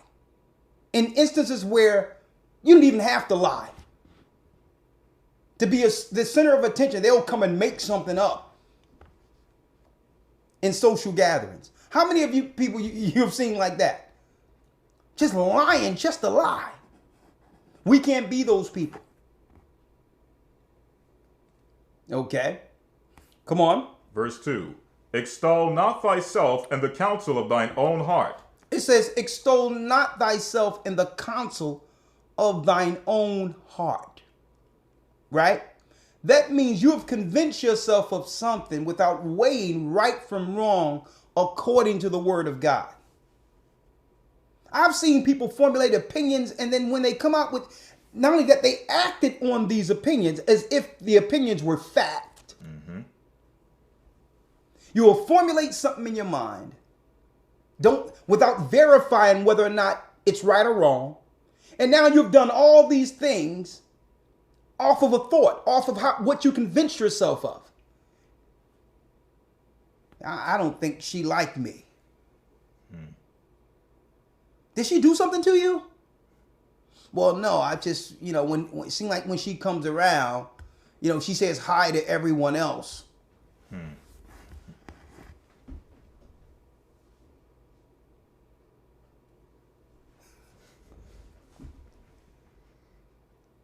So now a fight is going to develop that started in her mind. That girl wasn't even paying attention to her, didn't even think about anything. But she'll formulated something that's going to lead to what? Now she's going to be talking about that person behind their back and all these things. And she's going to create what started in her own mind. This division, now it's evident now. Because why? And that's why we call this the wisdom to stay on the path. Here's the wisdom to stay on the path, folks. Read that again. Extol not thyself in the counsel of thine own heart. Extol not thyself in the counsel of thine own heart. Well, you know what that means in common sense? Verify what you're thinking is correct. Verify it. Don't think something in your mind without saying it and formulate an opinion against someone. See? This is the mature way of walking in this truth. Do not formulate an opinion in your own mind unverified. And guess what? What you think it might be true. But you must verify it first. Right. If you have a problem with someone coming in the house, speaking to everyone else and not you, you have to go to this person and say, in the spirit of meekness, I hope you're not offended, but when you come in the house, you should say hi because, I'm a nice person. I'm not going to bite you. And be like, oh, my fault. And the next time you don't have to worry about that. See? Or she can say, well, I did the last time and you didn't speak to me. And be like, well, I was talking. Oh, my fault. I'm sorry. How you doing? See? No sin and no division can come from that because it's verified. See? Conversation, socializing, loving each other.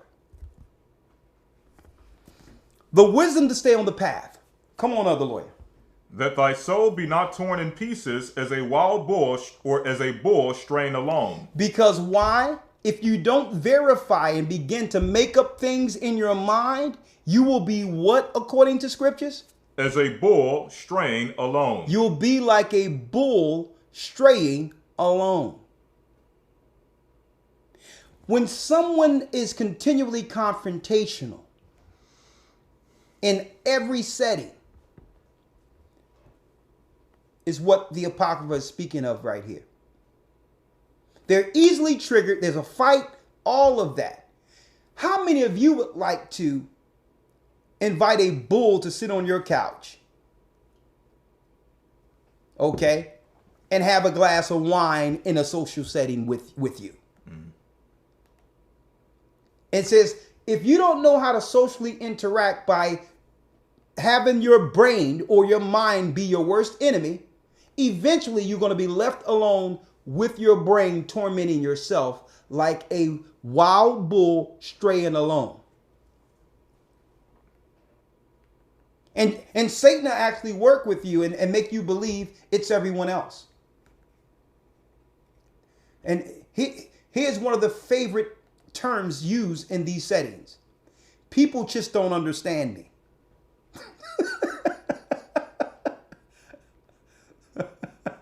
I'm different. You know what? People, guess what? They understand you. They fully understand you. Okay? You find yourself like a stray bull straying alone.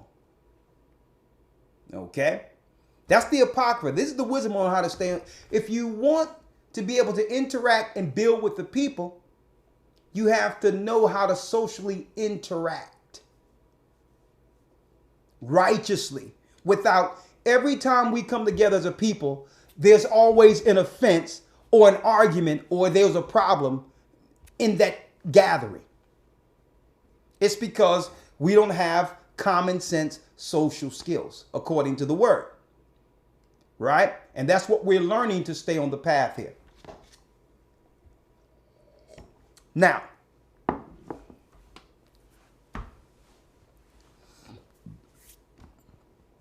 finish reading what you have, right? Yes, sir. Yes, sir. And I need you to also go to how to choose a friend, because that's another issue we have on this path. Mm-hmm. Yep. Verse number 3. Chapter 6, Sirach chapter 6, verse 3. Yes. Thou shalt eat up thy leaves and lose thy fruit and leave thyself as a dry tree. A wicked soul shall destroy him that hath it. And it says here, you'll leave yourself as a dry tree, unnourished. You will find yourself alone, blaming everyone else. Come on. A wicked soul shall destroy him that hath it, and shall make him to be laughed at to scorn of his enemies. Verse number 5.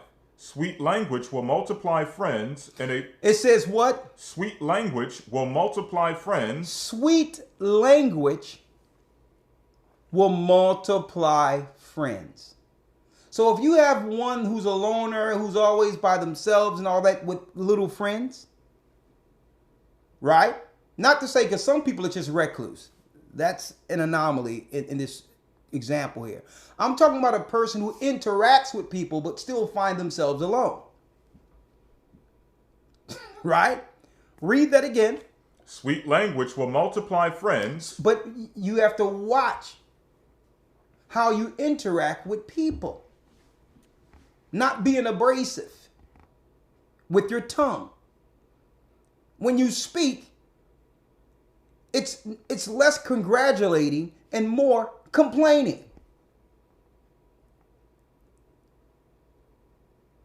Right? Read it again. Sweet language will multiply friends. Sweet language will multiply friends. Yeah, the Most High is going to cut your head off. Yeah, we're going to be doing this. Yeah, the Most High going to do this. And the Most High going to do that. And all that madness. Foolishness.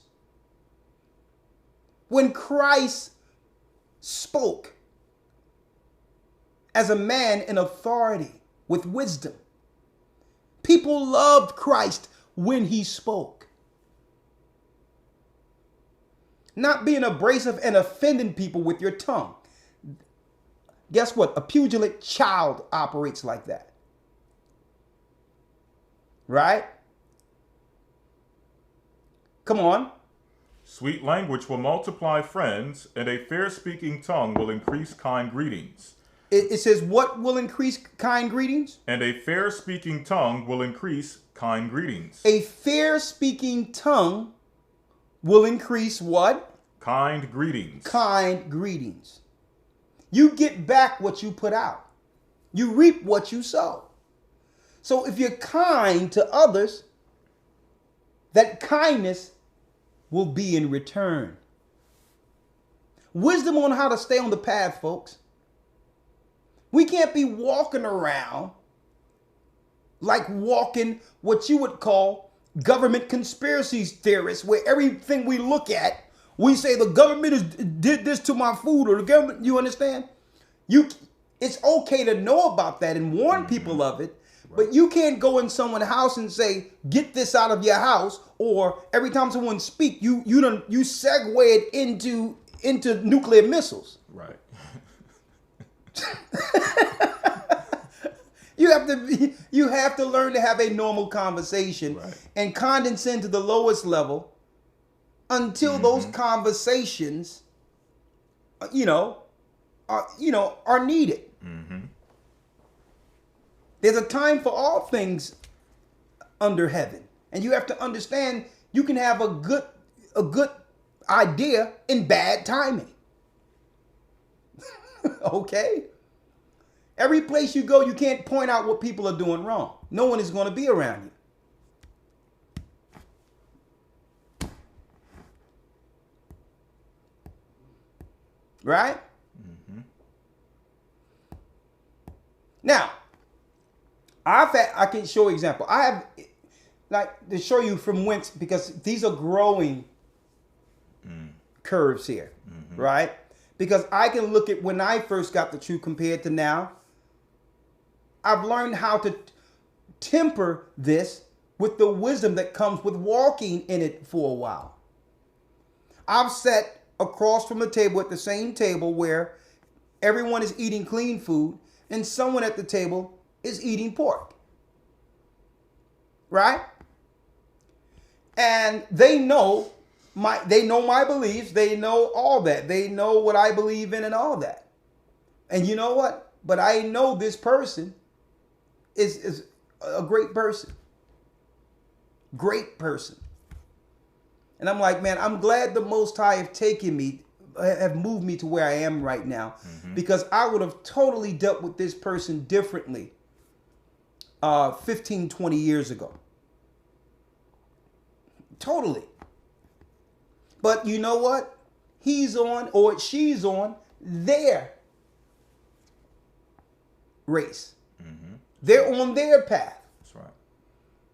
And it's going to come a time where if the Most High give an opportunity, because I still have the relationship, I can explain to them in more detail why I made this choice to follow the Most High. Or they may just figure it out on their own and come to me and say, yo, I was tripping. But I still, thank the Most High, have our relationship intact. And I wasn't going to let one scenario stop that relationship. That's right. I wasn't going to destroy the whole social setting by saying, what did you order? What you got over there? See? Instead of an enemy, instead of a friend, make not an enemy.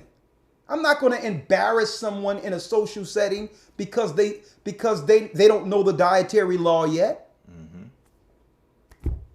You should care about that person's feelings in those scenarios. We're here to have fun. We're here to sit here and get to know each other. And now I'm singling you out. It's not right.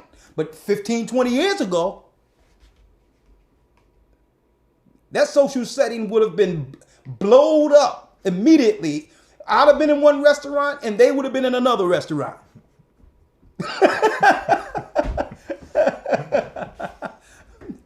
Right? Mm-hmm. But are we looking to win souls, folks? That's right. And I'm not saying excuse purpose sin. Mm-hmm. What I'm saying is, folks, we have to learn to interact for an opportunity to pull our brothers and sisters out who are not quite yet there yet. Right. Exactly. See? Patience. Let's go. Verse number 6. Be in peace with many, nevertheless, have but one counselor of 1,000. It says, be at peace with many, but have one counselor of 1,000. Now, this is the wisdom here, because you all know out there, we have people in our lives who will tell us what we want to hear. Many of those. But we have this one person, regardless of circumstance, even if it means losing you, will tell you the truth. That's your counselor. That's the person the Most High put in your life to keep you balanced. Mm.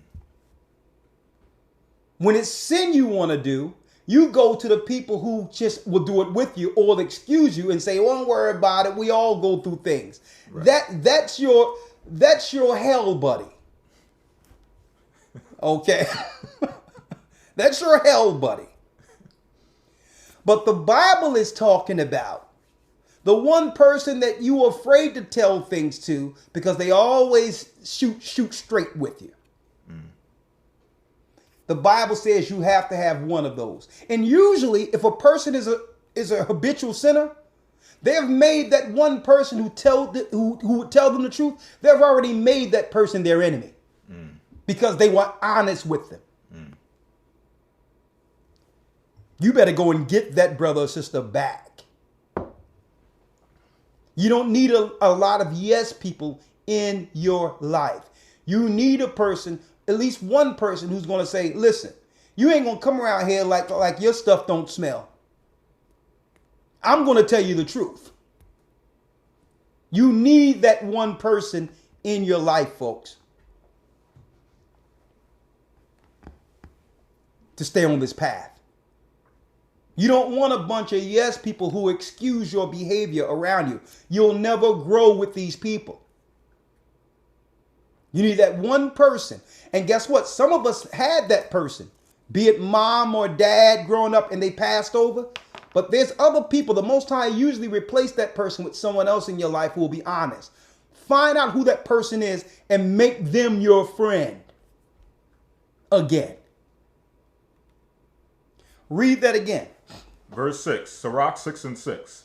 Be in peace with many, nevertheless, of a counselor, or have but one counselor of 1,000. If thou wouldest get It says have one counselor of 1,000. Have that one person that tells you the truth, regardless. That's like having that angel you've seen on the cartoons on the shoulder saying, "Do the right thing." That Most High have sent you an angel. Someone who's honest. Who really loves you. When it comes to that crossroad decision on, that we find ourselves in, about to make the same mistake, go to that person and talk to that person about it. Read. Verse 7. It says here, verse 7. If thou wouldest get a friend, prove him first, and be not hasty to credit him. And if you get a friend, prove him first. Now, believe it or not, folks, throughout all of my life, this has been one of my Achilles heels. Automatically, you get someone in your life and you believe because they show some level of positivity or they relate with you on certain areas, automatically you'll open up the doors and just embrace this person without knowing needed details. That's been my Achilles heel for a long time, meeting people and immediately treating them as if they've been in my life all my life. Right? Like, nah. And when people try to point it out who love or care for me and say, yo, you better watch that, I'm like, why are you always hating? Why you this brother's cool. And they were like, listen, you better listen. And I'm like, listen, the Most High got it. And you inject the Most High in it to excuse or to ignore what everyone else sees. Because you want to believe that everyone would be the same friend you are.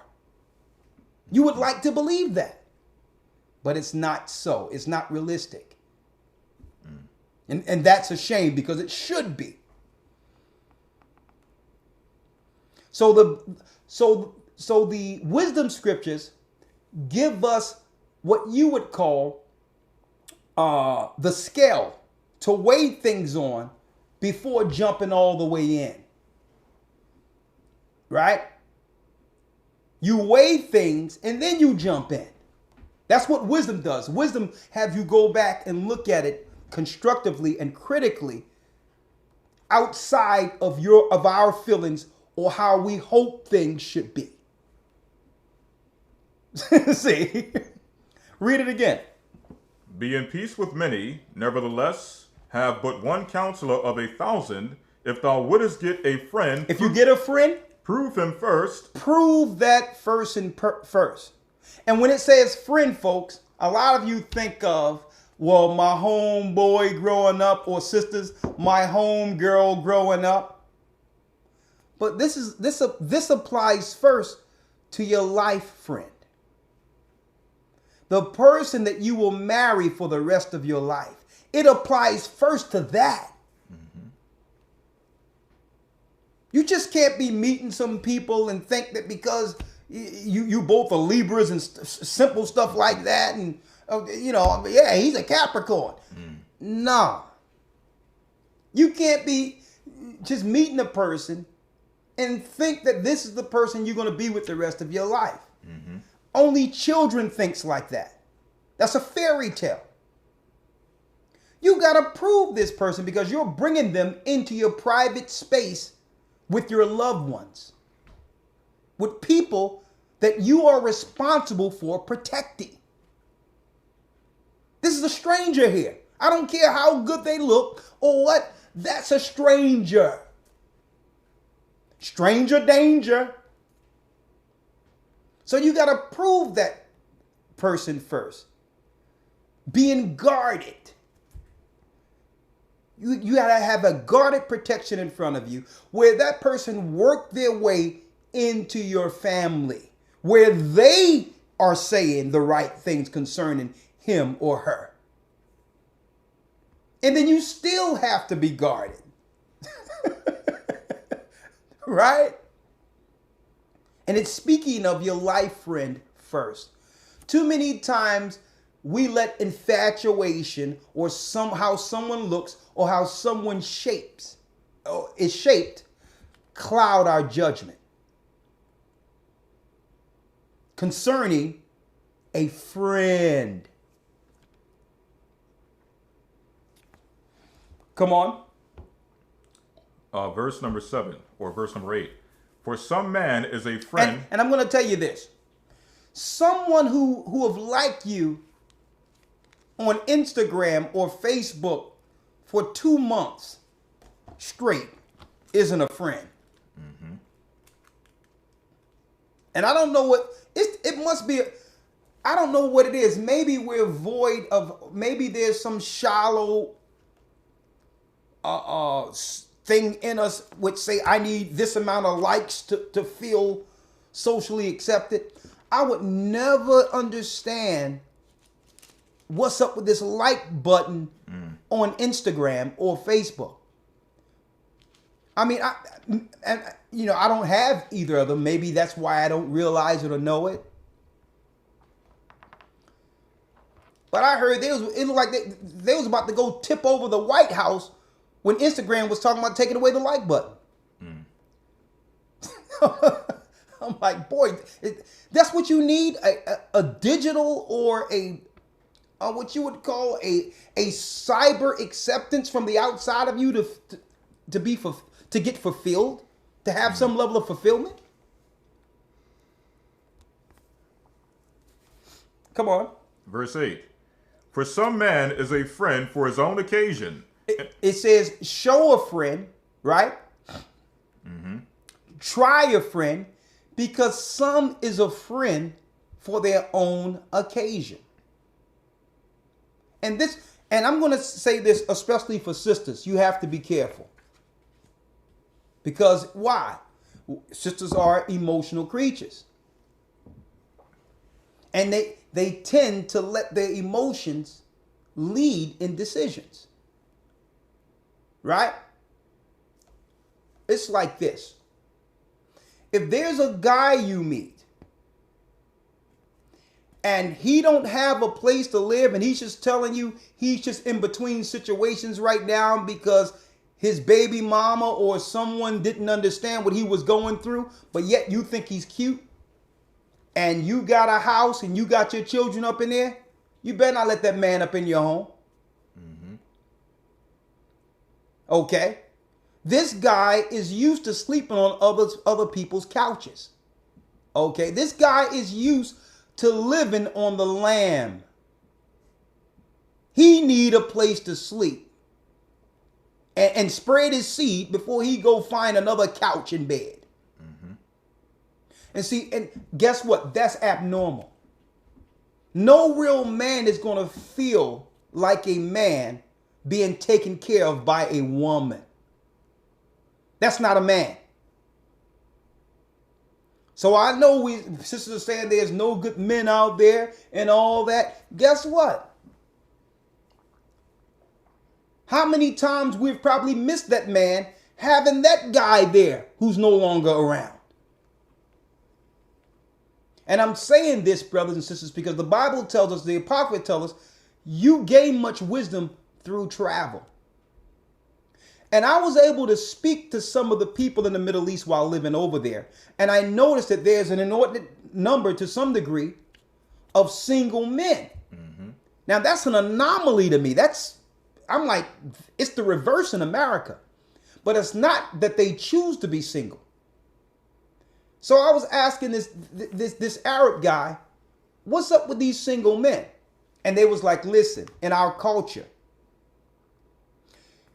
you got to have this amount of money. You got to have a flat or a house for the wife and a certain amount of money already for her and the family before the father will say yes to her hand. And I'm like, are you serious? It's like, if we want a wife, we have to work to get her and deserve her. And I'm like, you know what? These are definitely the sons of Abraham. They may be in a different religion, but a lot of those principles in the Middle East is written in scripture. That's right. And I don't understand how a sister will work up behind off, got her children there, have protected and made a shelter for her children, and then bring some guy who want to walk and operate like a bum and destroy everything she built. Okay? And that's what happens. And I know some people say, well, there's not enough women out there out there for men who don't have much. She's just trying to help her brother who don't have much. You can help him with him living on the outside of your house and have it where he prove himself like the scriptures say. Get on your feet, and make something of yourself so that you can be a man and be honored in my house as a man. Not someone who's only here to bring the physical side of the relationship. That's what the scripture said. Let's read it again. And before I read that, I'll read this point here in Sirach 4:10. It says, "Be as a father unto the fatherless, instead of an husband unto their mother. So shalt thou be as a son of the Most High, and he shall love thee the more than thy mother doeth." Jumping back over. Now read that one more time. Yes, sir. Sirach 4:10. "Be as a father unto the fatherless, instead of an husband unto their mother. So shalt thou be the son of the Most High, and he shall love thee more than thy mother doeth." That's a man. Now there are scenarios where a guy will come in and he got it together. And he's looking at the situation and saying, you know what? I love this woman. And regardless of what happened in the past and her mistakes, that son or whatever don't have a father around, I'm going to jump in and do it. But I'm bringing my bag. I'm bringing what I have. And if I have to, I'm like, listen, I got a place. Y'all can move in with me. But still, there's a proving ground before that is actually discussed on either side.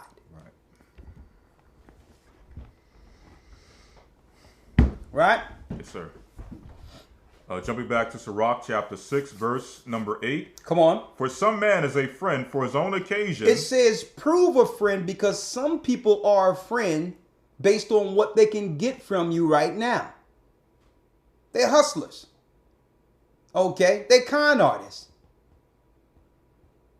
And it's a shame because it seems like our community manufacture these people. They're manufactured out of us. People who know how to look for the vulnerable of people to get things from them for their own turn. Okay? That's what the Bible is talking about. Try your friend because this guy is just trying to get what or this girl is trying to get something for today. They just trying to shake you down. Okay? So try them first. And guess what? Even in church settings, and I tell brothers and sisters all the time, when it comes, you're going to have all types of scenarios who come in the church because usually it's a healing process from the world of sin. Usually people come into church because they're trying to cleanse themselves of something. So it's upon the elders and the overseers to make sure, because people are going to come into the church homeless. But you don't know what led to their homelessness. So you thinking, oh, they in the church and let me bring them home with me. And next thing you know, the whole house is burned down. You don't know what you brought in your house. You let these shepherds lead the sheep. You don't go in and bring someone in your house who is still dealing with issues and now the whole house is turned upside down. Well, I thought, it's a church. I wanted to. No, you wanted a man. Or vice versa. You wanted a woman and you didn't know what issues they were dealing with. Okay? No. Let's be patient. Let us people come through and just work out these and purge themselves of these demons. That's what they're here for. They're here to get cleansed. So what we do is we bring people home like strays a lot. And next thing you know, it tears our whole house up. And guess who's looking at you the whole time with these decisions? Your children. They sitting there, yeah, they on their phones, but they're looking right at you. Okay, let's see who he or she going to bring home now. They got their phones like this. Okay, what's his name? Okay, Mom. All right. Wonder how long he's going to be around.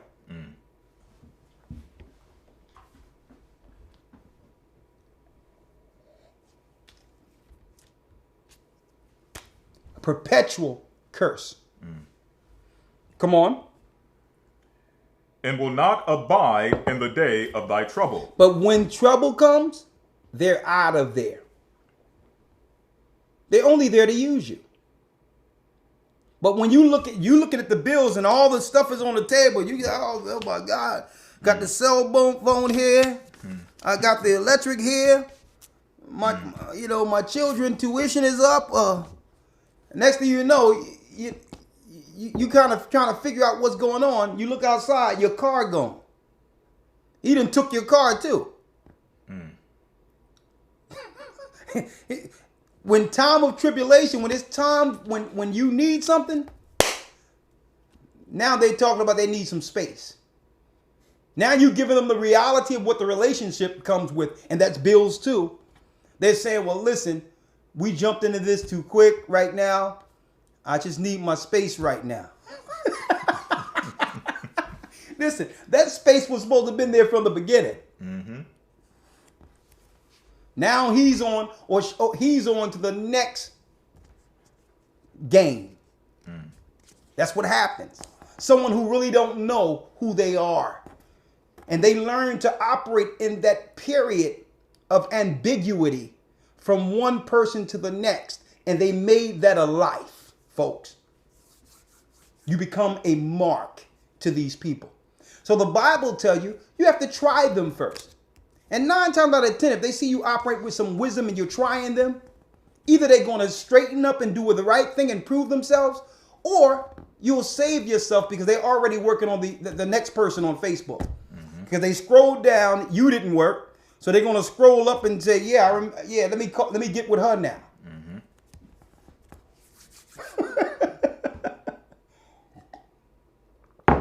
Someone says, Beautiful Mo says, I've been in this situation.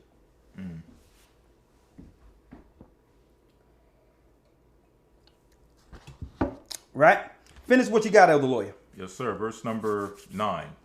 And there is a friend who, being turned to enmity and strife, then you have a friend who's turned to enmity and strife now.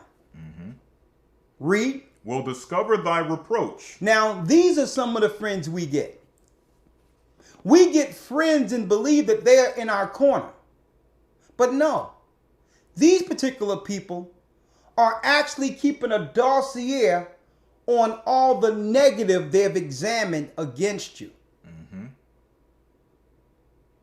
They're really keeping a book of negative to be used against you and talk behind your back concerning your life. So when other people say, well, she got it going on, I like her, or he like her, or whatever the case is, or I like him, you got the other person coming in saying, well, you don't really know him.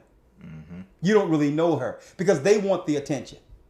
And they'll keep all this stuff against you to keep the higher moral ground. And when you start to recognize something about this particular person, what they'll do is they'll slightly remind you that they got some things on you that you don't want out. So you stay in your place, okay? I got the book on you. And you know who's doing this in our communities more so than anybody? The so-called LBGT community. Our sisters are hanging out with these people thinking that these people are for them, when really these people are actually keeping a dossier against you to be used against you the whole time. You talking about some manufactured haters. These people keep confusion in our lives amongst our women and children. And the whole time they're keeping a book against the woman that they hang. Oh, girl, because who you think watching your kids when you're not around? You calling these guys, okay? They know the guys that you're dating and all that because you're talking to them about it. Okay? I'm telling you the truth today, folks. It seems as if we accept anyone as our friends, doesn't it? But we need to choose our friends wisely to stay on this path, folks. We choose wrong when it comes to friends. We need that small, righteous, honest group as a circle. That's our circle. And everyone else, we can be okay friends with. But you understand? You're not staying the night in my house.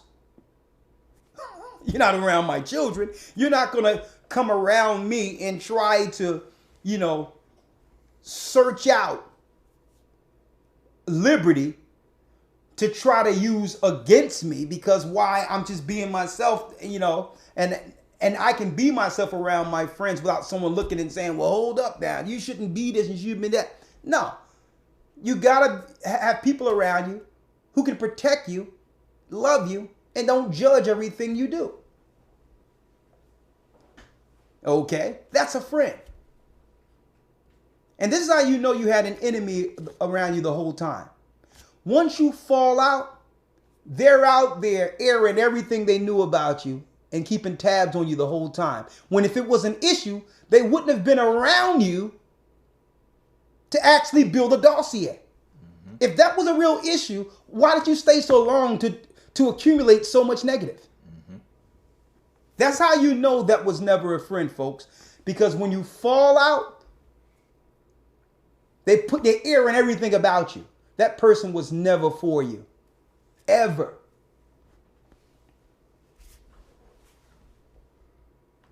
Let's go. Yes, sir. Verse number 9. And there is a friend who, being turned to enmity and strife, will discover thy reproach. They'll discover your reproach. Again, some friend is a companion at the table. You have some person who's a companion because you have something right now. And this is what rich people suffer from. They don't know they're friends because the majority of people who are around them are asking for something. Yo, I got this great idea. Yo, I got this thing I need you to invest in. Or this, that, and the other. They don't even know what a friend is because everyone around them is trying to get something from them. Or you will have a friend because you have food on your table. They're there to get a meal. Read. And will not continue in the day of thy affliction. But when when it goes wrong and everything is down and out and you're at your lowest estate, you rarely see those people. Take stock of that person who's with you when you're at your lowest. That's your friend. That's your friend. Okay? Because why? Even though we're walking this path alone, and at the end of the day, it's us before the Most High in our judgment, it's good to know that we have a friend, that when we begin to veer off, that person can put us back on the road and we can do the same for them. Very important on this road. But especially those who are loving and helping people, that curse, the greatest curse of helping and loving people is naivety. Being naive. Being naive. So the wisdom to choose a friend does away with being naive, folks. I got so much love to give, but guess what? There's a certain level I'll go to until what? It's proven that you're proven that you're deserving of all the love and everything I'm giving you. Because usually a person like that who loves and all that had to work to get what they have. Okay? And some careless person will come through and destroy it all. Because they're not used to working for anything. They're used to taking. So you must protect yourself. Even when helping people, you still must have that barrier there until they're proven wisdom-wise to be able to be called a friend. And you will know if they're your friend once you fall low. The people who weren't your friends are going to be laughing at you, talking behind your back, and blasting you at your lowest estate. The person who's with you at that low estate even while one is blasting you and helping you through it, that was your friend the whole time. And the sad thing about it is, that's the person that you spent less time with. It's that other person that's blasting you was your hell buddy that's blasting you, that you thought was cool.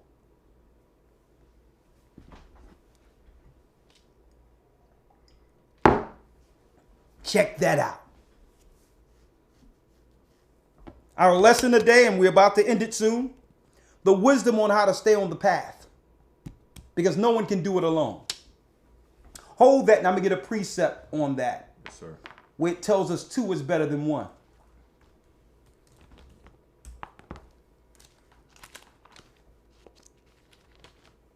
Ecclesiasticus 4:9.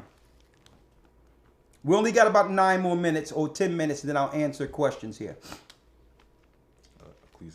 Ecclesiastes in the Bible. 4:9. Ecclesiastes chapter 4, verse number 9. Yes. 2 are better than 1. 2 are better than 1. So no one wants to be alone.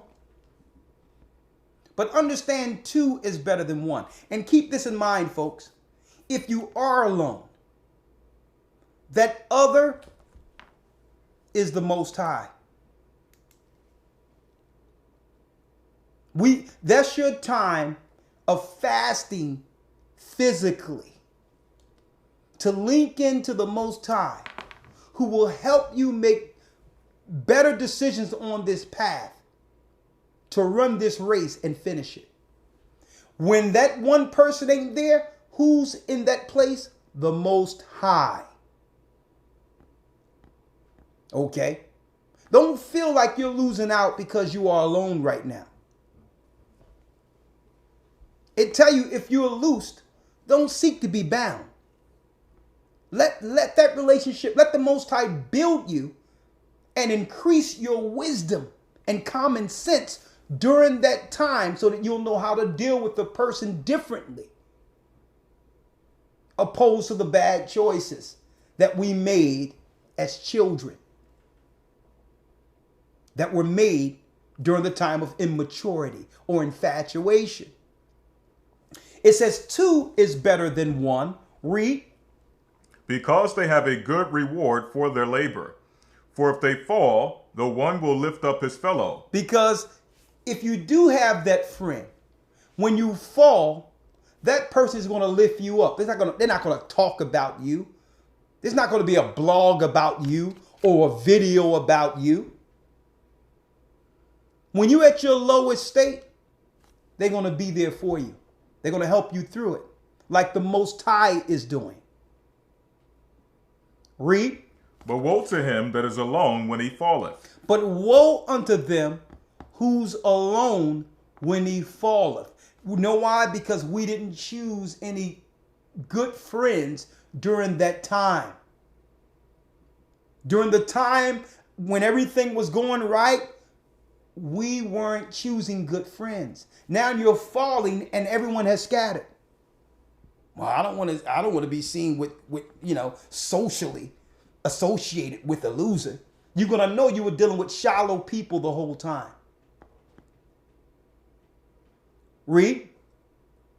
But it says here, for if they fall, the one will lift up his fellow, but woe to him that is alone when he falleth, for he have not another to help him up. Because he have not another to help him up. You know why? Because in the time when things are doing good, we choose the world as our social circle. We look to get accepted by the Joneses, or the circles of like the Atlanta housewives and these housewives. We're looking for the social acceptance when we get something, opposed to finding the real friend or knowing the real friend who have always been there for us. So when you fall, guess what? The socialites cannot associate themselves with losers. Mm-hmm. They're not going to be there for you.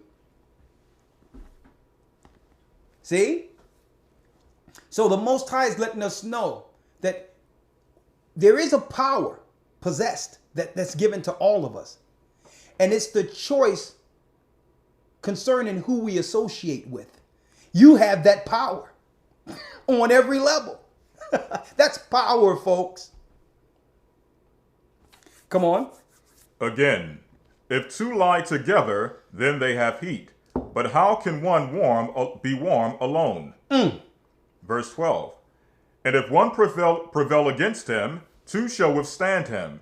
And a threefold cord is not quickly broken. Better, it goes into something else. Yeah.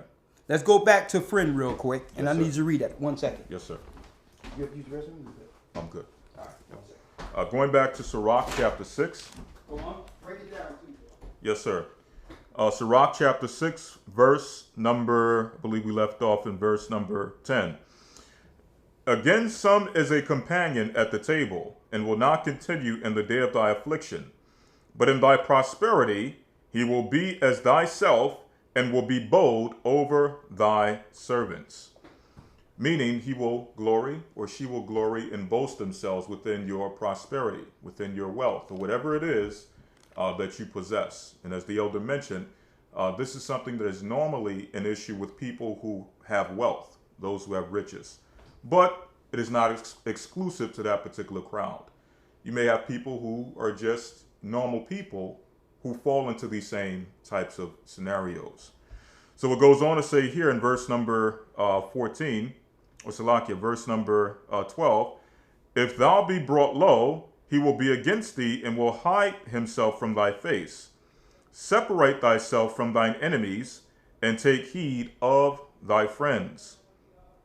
So in other words, know who your true friends are and take account of those true friends, right?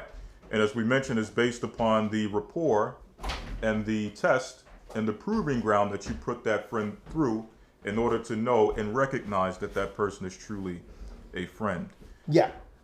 Jumping on to verse number 14, a faithful friend is a strong defense. It says a faithful friend is a strong defense. Okay. Now, when it says a strong defense, it's not like this person is making an excuse for you. Okay. Because privately, they're going to tell you the truth. But they're going to make sure other people don't come against you during your downfall. They're not going to use that against you. They'll be your defense. They'll come down on you privately, but no one else better try to come against you. That's a real friend, folks. They'll defend the person they love. That's a real friend. And guess what? When I look at this, it's deep because, and I keep on going back to this, and there's a lot of good teachings that are done in the Christian church and all that. But I'm telling you, I've never heard it broken down on an elementary level in these churches. The wisdom that's written of in this Apocrypha. And it's a shame they don't have this Apocrypha in the churches. Because it could have helped us with so many issues and can help us overcome so many issues we deal with on a daily basis in our community. These wisdom scriptures are the common sense that's needed for our people right now, folks. And it tells us about a real friend that's going to be there and as a defense at your lowest estate. And also, like I said, you first equate this to your life friend, husband, wife.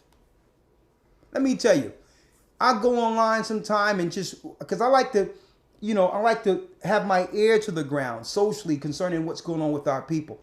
And I see ex-boyfriends, ex-girlfriends, husband and wives online blasting their so quote unquote husband and wife or girlfriend and boyfriend publicly. And it's like, so this is what you were thinking the whole time in the relationship? Because you can't say one thing happened and now all of this is an issue now. Okay? You lived in this relationship. Okay? And now you're going to get online and blast that person? these people were never together in that relationship. Ever. They were there strictly for the initial flesh part. That's the only part they agreed on. And you can tell. Because no one who care about another person will publicly blast them before the world like that. Because why? The people that you're talking about, the people that are listening to it, is not going to focus on the person you're talking about. They're going to look at you and say, huh? So you were able to be around all this disgust I'm hearing right now? Mm-hmm. Well, the Bible says the portion of a wicked man is given to a wicked woman. So that means if he made a video, there will be a lot of skeletons out here in public too. Mm-hmm. See? That's what the wisdom scriptures give you. You can read through the bull, and this person can't come forth and be self-righteous talking about what another person did, and you was an accomplice by being with them for 10, 15 years. You held that wickedness up. You financed the wickedness. You gave that wickedness a bed. So it's not just you, that person you're talking about. When two flesh come together, they become one. You're talking about yourself, lady. You're talking about yourself, dude.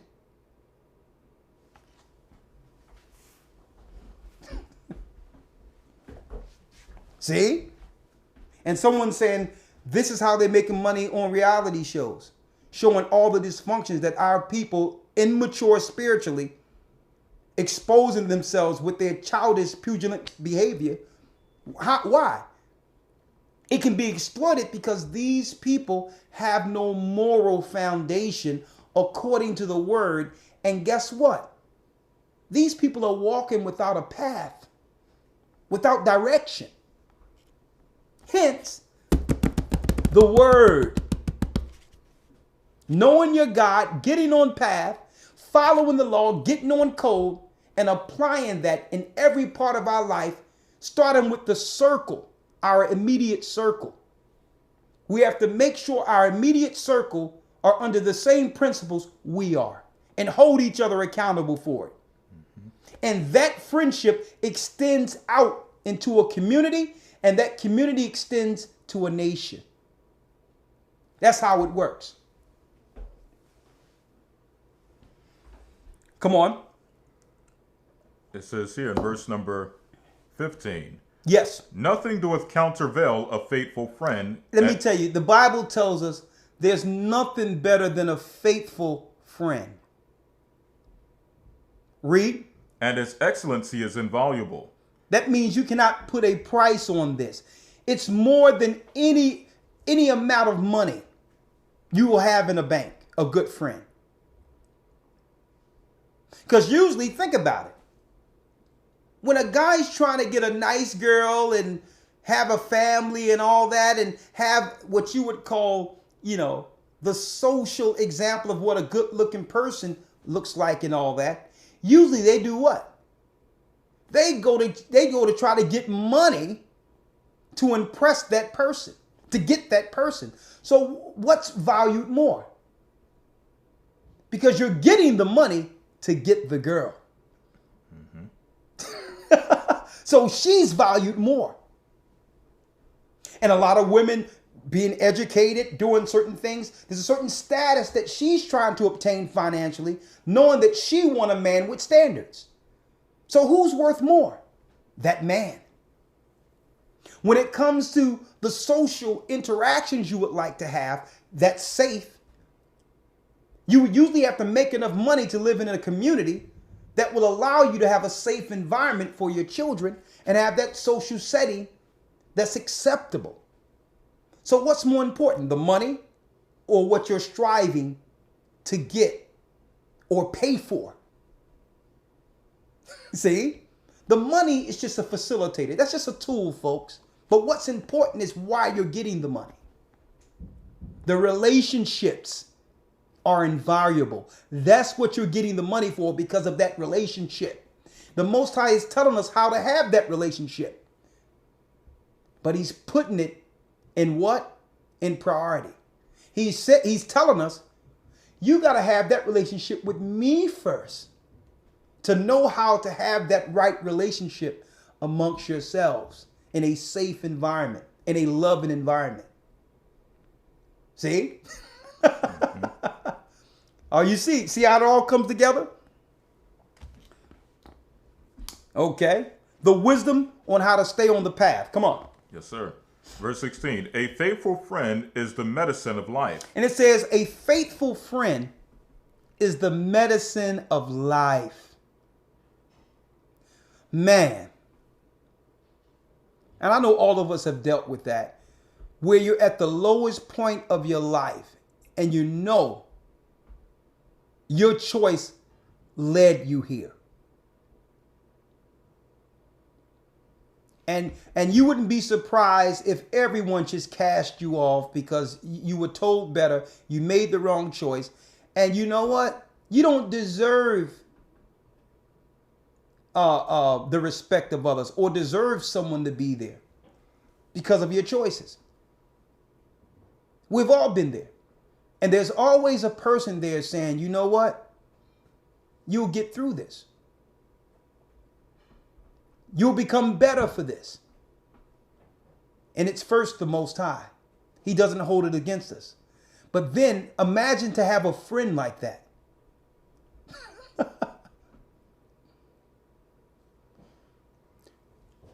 And another example of what a friend is not. Every time something goes wrong, or there's something that happens negatively within that relationship, whether or not it's a family relationship or friend or whatever the case is, this person continually brings up something that we said was forgiven for years ago. Mm-hmm. And these are ways that you can know whether or not you're with a friend. A new scenario happens in which y'all have to work it out, and they're always bringing up something else that you both agreed was over with.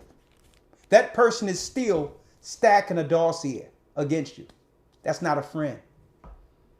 A friend has enough emotional intelligence to know that this situation here has nothing to do with that. And we can grow by just fixing this situation. Unless it's the same thing.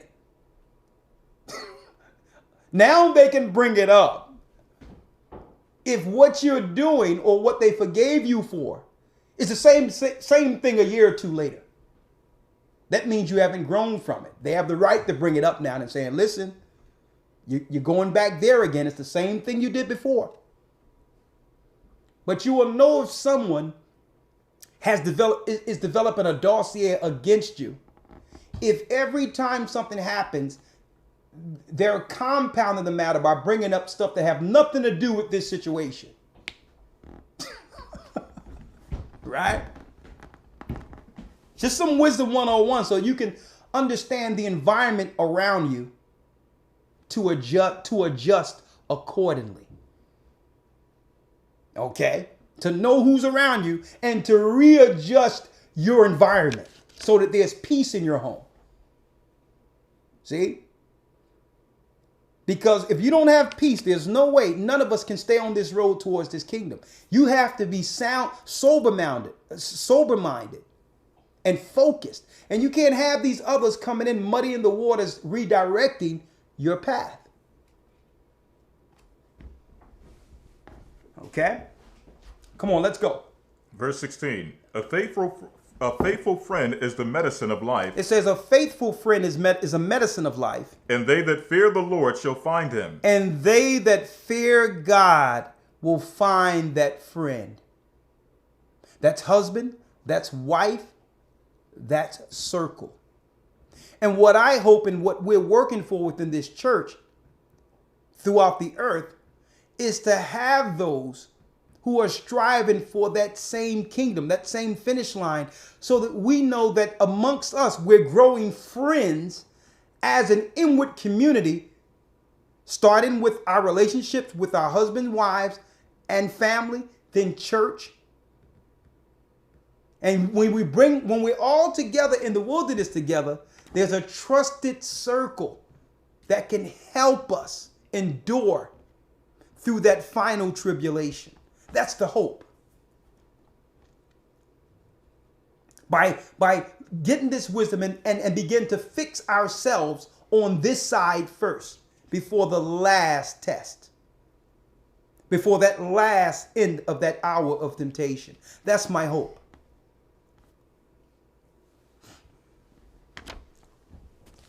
Anything else, Elder Lawyer? That's it on that. It's more, but you can always go back and, Okay. and read there. Let's read this verse real quick. And we're going to end it here. And I have a few announcements and subsequent to that.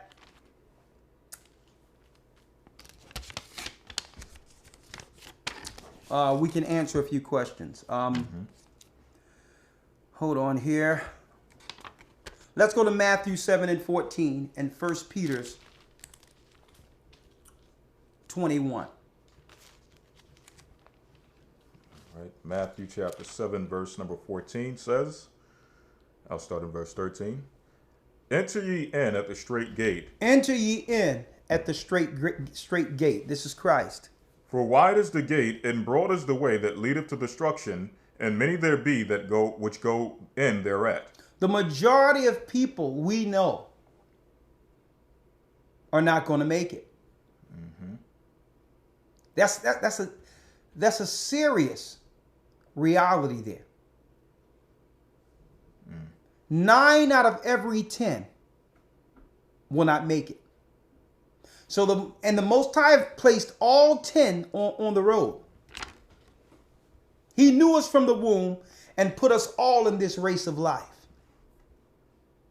So just imagine this one path, wherever we were born at, and the kingdom is at the end of it, and everyone is born on that road, and everyone is, you can visualize people just falling off, and only 1 out of every 10 still on the road, barely. That's the kingdom of heaven. And through this, all the people who were born on the road, relationships in different circles, be it social circles with family, job circles, people we've interact with and met for whatever reason throughout the life. All of us are on this same road, holding on or falling off of it, or barely staying on it altogether. Right? So Christ says we must come through the straight gate. And the straight gate is what? First, being honest with the God that we're serving, and serve him in honor and love and in truth, and be honest with ourselves. We have to stop hoping, selling ourselves this vision and hope things work out. It doesn't work like that. We have to deal with the reality of what is, link with the Most High, keep the commandments, and protect, okay, what's entrusted under our protection by following God's law in the Bible and not making excuses not to. Right? Come on. Enter ye in at the straight gate, for wide is the gate, and broad is the way that leadeth to destruction. Come on. And many there be which go in thereat. Come on. Because straight is the gate, and narrow is the way which leadeth unto life. Narrow is the way that leadeth to life. And few there be that find it. And there's few that will actually make it to the finish line, folks. And the majority of people that will not make it are those who make excuses. Excuses are really synonymous with failure. This is why I can't do this. Or this is why I can't follow this law. Or this is why. No. You have power, the Most High have given you, concerning the things you can control, which is your temple and the laws of God. You can control following those, and you can control who you interact with on the road, on the path. Mm-hmm. Right? So there's no excuses. Right? Last scripture. Said you wanted something, Peter. Yeah. 1 Peter's 21:9, and we're going to read that down to 9. 1 Peter chapter 2, verse 1. But there were false prophets also among the people. 1 Peter's 2:1. Oh, that's 2 Peter Slovakia. 1 Peter's 2:1. 1 Peter 2:1. Yes. Wherefore, laying aside all malice and all guile. So the Most High is saying now, we must lay aside all malice and all guile. That's the past. Okay. We got to also lay aside regret.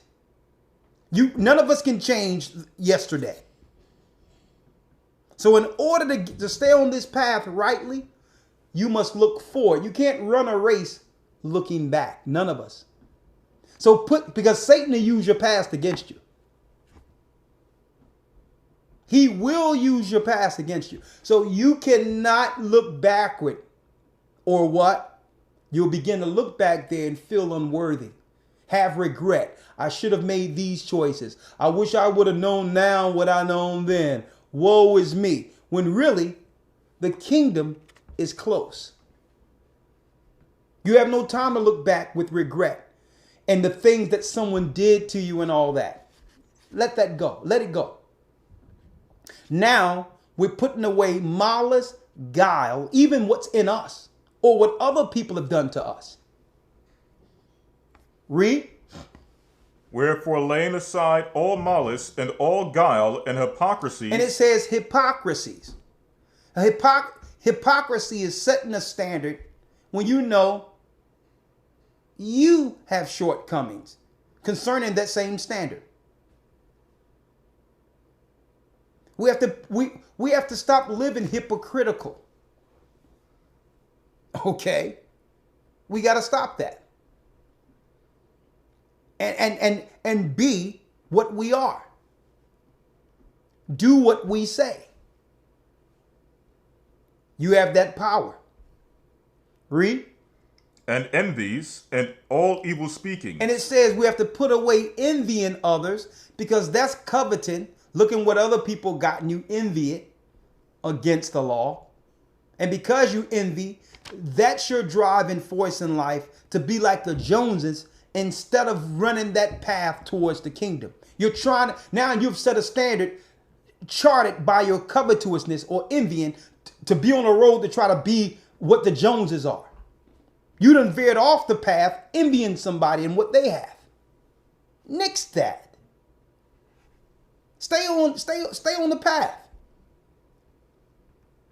No more envying what someone else has, and that shapes your or move you into a different direction. And evil speakings.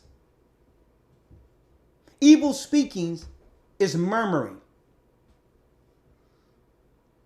Okay? And murmuring, when you look in the wisdom scriptures, that's the conversation of cowards. Because someone with an issue and has courage confronts the issue in the spirit of meekness like Christ said do. When you hear people always complaining and murmuring, those are the words and acts of a coward. Okay? They're dangerous. Cowards are dangerous because they work in the dark. And usually, believe it or not, their words stir up someone who's unlearned to actually execute what they couldn't do. They'll stir up somebody with their words, and now this person is all out on Front Street, wrong as the day's old. While the unseen hand is sitting back looking at the confrontation they created in silence, in darkness. That's how it works. Like Satan does. That's the evil speaking. I feel eerie talking about something about someone else. No, I'm going to that person. If I'm wrong, I stand corrected. But I'm not going to be all, yeah, man, this person, yeah, they talking about the Most High, but this, that, and the other, blah, blah, blah, blah, blah. Listen, that's a coward.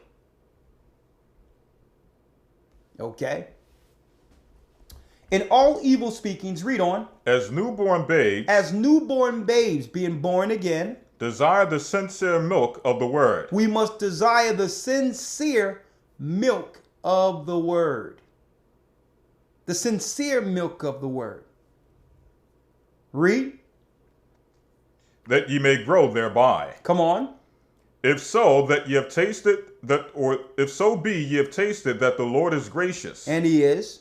to whom coming as unto a living stone, disallowed indeed of men, but chosen of God and precious, ye also as lively stones are built up a spiritual house. So now, as lively stones, because now we are applying the principles we talked about today, we're building up a what? A spiritual house. A spiritual house now, because we've rid our house of all the darkness and the things that didn't belong there in holy by our bad choices. But now we're cleaning the house now.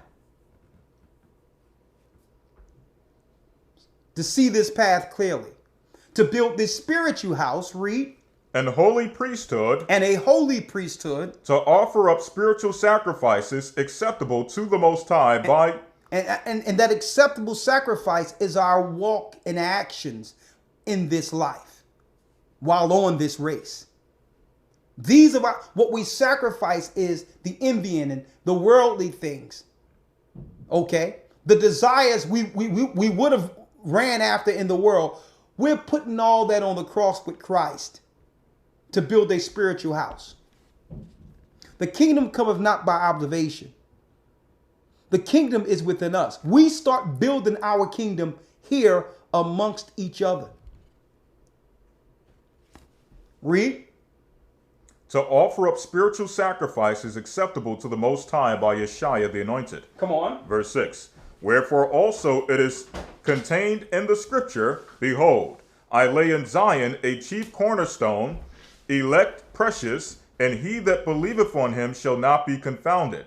Unto you therefore which believe, he is precious. But unto them which be disobedient, the stone which the builders disallowed, the same is made the head of the cornerstone. Exactly. So what is it speaking of here? It's speaking of Christ already laid the foundation.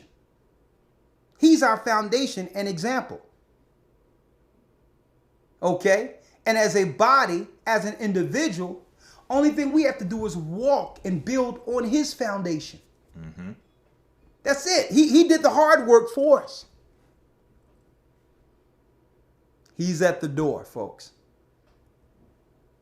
And the Most High, during this time of the hour of temptation, is giving us, the children of Israel, an opportunity to clean house.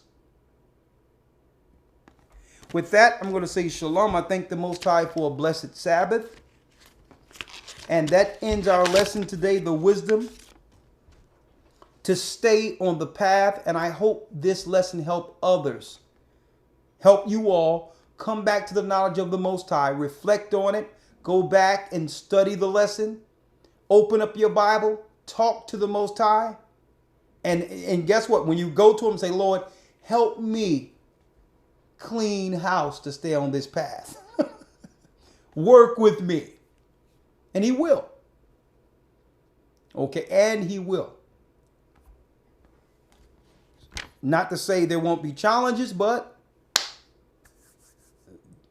when you begin to confess your faults and go to the Most High and say, I tried it my way, it never worked, show me your way, usually, and I've known by, I've seen this through experience, usually he answers. And with that, I'm going to say shalom. It's been a blessed Sabbath today. I'd like to thank all the brothers and sisters who continually support the work. Without your support, okay, this church just wouldn't be prospering and getting into remote areas. We have an Africa initiative that's coming up very soon, where we're going to be going into Africa and setting up our churches all through Africa. All praises be to the Most High. And there's a lot of other areas we have to set up in the States first before this year's out. And I'm going to say that because we're going to need donations. If you can donate towards that, you can go to gatheringofchrist.org. You can see where it says donate. It'll tell you exactly how to donate. Okay. If you want to donate to us as elders, you can just make sure you make that out to the Gathering of Christ Church. Okay. And you can say offerings or tithes. If it's for the offerings, you can put my name or lawyer's name there, and we'll make sure it go towards us personally, because the church monies is separate from our personal monies. Okay. That's the way it's supposed to be.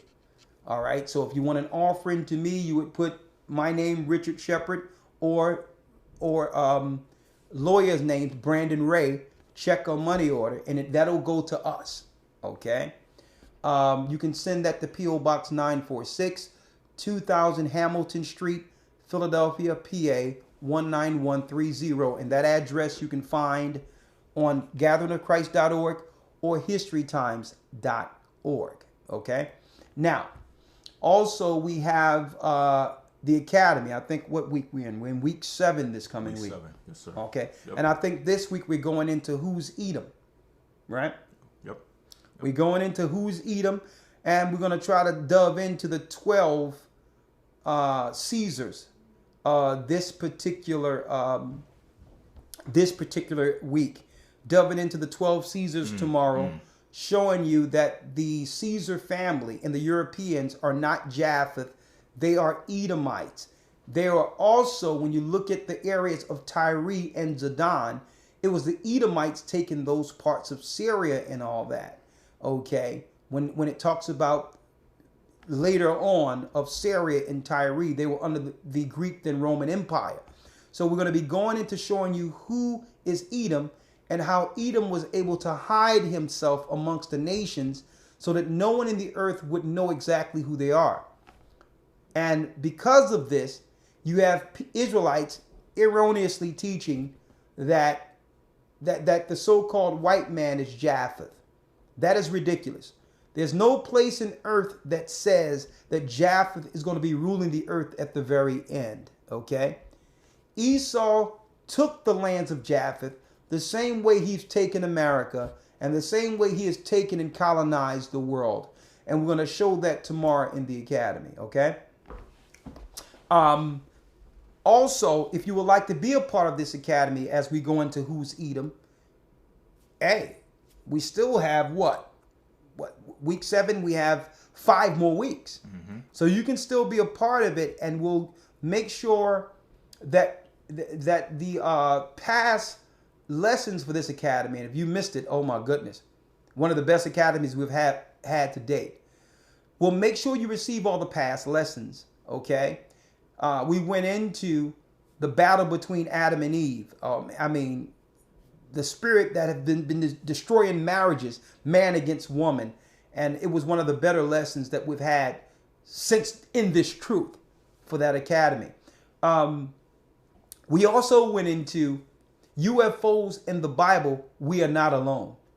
Showing you the UFOs in the Bible and showing you the true UFOs, unidentified flying objects that belong to God, and how that's equated to Christ's resurrection and him leaving after the resurrection and his return. And how they show the difference between Christ's UFOs that have always been here because they were here before Earth. A matter of fact, it was those beings and those vehicles that helped shape and make the earth we have today. Okay. So they call unidentified flying objects, but the governments of this earth know exactly who they are and what they are. And Satan has his vehicles that can cloak, that mimics the UFOs of the Bible. Therefore, you have Area 51 and all these different areas where the true government leaders reside. The children of the Nephilim.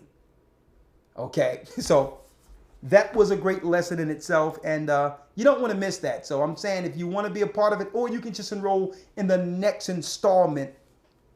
That's over a month from now. You're very well, you can do that, but I don't believe you would want to miss the lessons we've had within this academy. So you can send an email to gatheringas1@aol.com, go to historytimes.org or gatheringofchrist.org to enroll.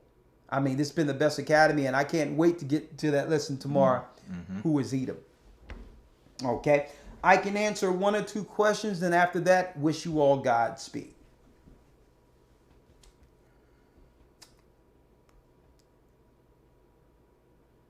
Daniel Rose says, thank you. Well, thank you, brothers and sisters.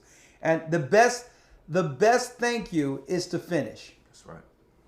That's the greatest thank you. Someone asks, is the second death of the soul and spirit? The second death, yes, is after the 1,000 years when all the souls of disobedience are judged and the Most High destroys the soul and the spirit in hell. That is correct. Someone asked here, I ask this solely for clarification. How does Matthew 6:25 not contradict us following our dietary laws and dress codes? Okay, so let's see if Matthew 6:25 contradicts because I think contradict is a hard word for this. Number one, because the Bible doesn't contradict itself. Just people lack understanding of the word, and because they don't understand one verse to another, they feel it's contradictory. One would have to first understand or know that you don't understand the Bible fully to say if it contradicts. So that's too strong of a word. It's best to say, let me get understanding on Matthew 6:25, because I'm confused with this and what's written in the dietary law and the dress code. That's a better way. It's not contradicting. Right. Let's read that. This is the last question. I wish we can answer more, but you can send your emails to gatheringas1@aol.com and we'll answer them in the order received. Read it. Matthew 6:24. I'll start at verse 24. Yes. No man can serve two masters. No man can serve two masters. For either he will hate the one and love the other, or else he will hold to the one and despise the other. Ye cannot serve the Most High and mammon. Okay, so that's crystal clear. It doesn't matter what religion you're following. If you're not following the God of Jacob or the God of Israel, you're worshiping and following Satan. There's only two masters. The Most High is not in between every religion. It doesn't work that way. Satan has his religions, which are from the Tower of Babel, which are the world Gentile religions we see today. Broad is the way that leads to destruction, and billions of people are in there. That's the gates of hell right there. And you have the God of Israel, his laws, statutes, and commandments, and above all, his son, Yeshua, the path. That's the true religion on earth that leads to the kingdom of heaven. Read. Verse 25. Therefore I say unto you, take no thought for your life, what you shall eat or what you shall drink, nor yet for your body. Okay, so I understand your confusion there. You didn't understand the context. This is not saying what we should eat or should not eat. This is saying that we chart our paths on earth and make decisions based on worldly things like chasing money to make sure we eat and chasing money to make sure we have clothes, when we should prioritize the Most High and use faith first. That's not saying you can eat anything you want. When he says take no thought, why take thought and have that shape your direction or existence and not depend on me and the faith of me first? Because I'm going to make sure you receive those things. And he's going to clear it up for you. So that's not a contradiction there. He's saying, why focus on the worldly things like clothing and foods and chasing a dollar when if you follow me, I'll give you those things anyway. Right? Read it.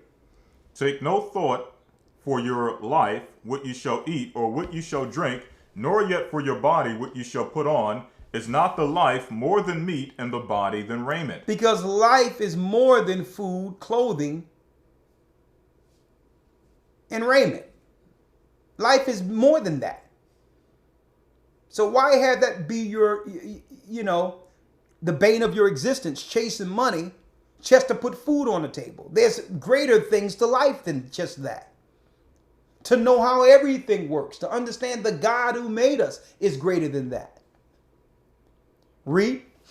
26. Behold the fowls of the air, for they sow not, neither do they reap, nor gather into barns, yet your heavenly Father feedeth them. See? He says, listen, the birds don't work anywhere. But the Most High made what? Trees for habitation. Right? You're going to read that. When it talks about the flowers, the Most High dressed the lilies. And he says not even Solomon was dressed like that. But yet, the flowers didn't have to try to work to look good. The Most High made them that way. So how much more will our Father clothe and feed us, ye of little faith? So the Most High is trying to get us out of the mindset of just chasing a dollar as the bane of our existence. That's the context. Not the dietary law and not the clothes we put on. Okay?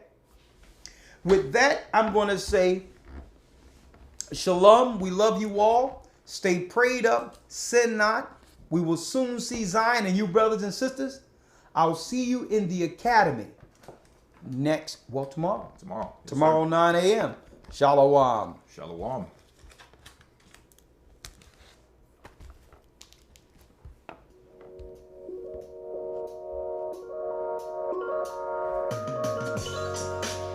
Are you seeking to strengthen your biblical foundation? Join us in the Hebrew Bible Academy, where we offer 12 weeks of in-depth learning in a structured environment. Receive real-time news from Brother Shabbat and amazing lessons by Elder Ricard. Learn ancient Hebrew with Elder Lawyer. With 12 amazing lessons, you're guaranteed to learn more about your true biblical history and authentic Hebrew language than you would in a traditional Christian church for only a one-time payment of $150 or 3 monthly payments of $50. Join us at historytimes.org and sign up today. It's not too late. See you in the academy.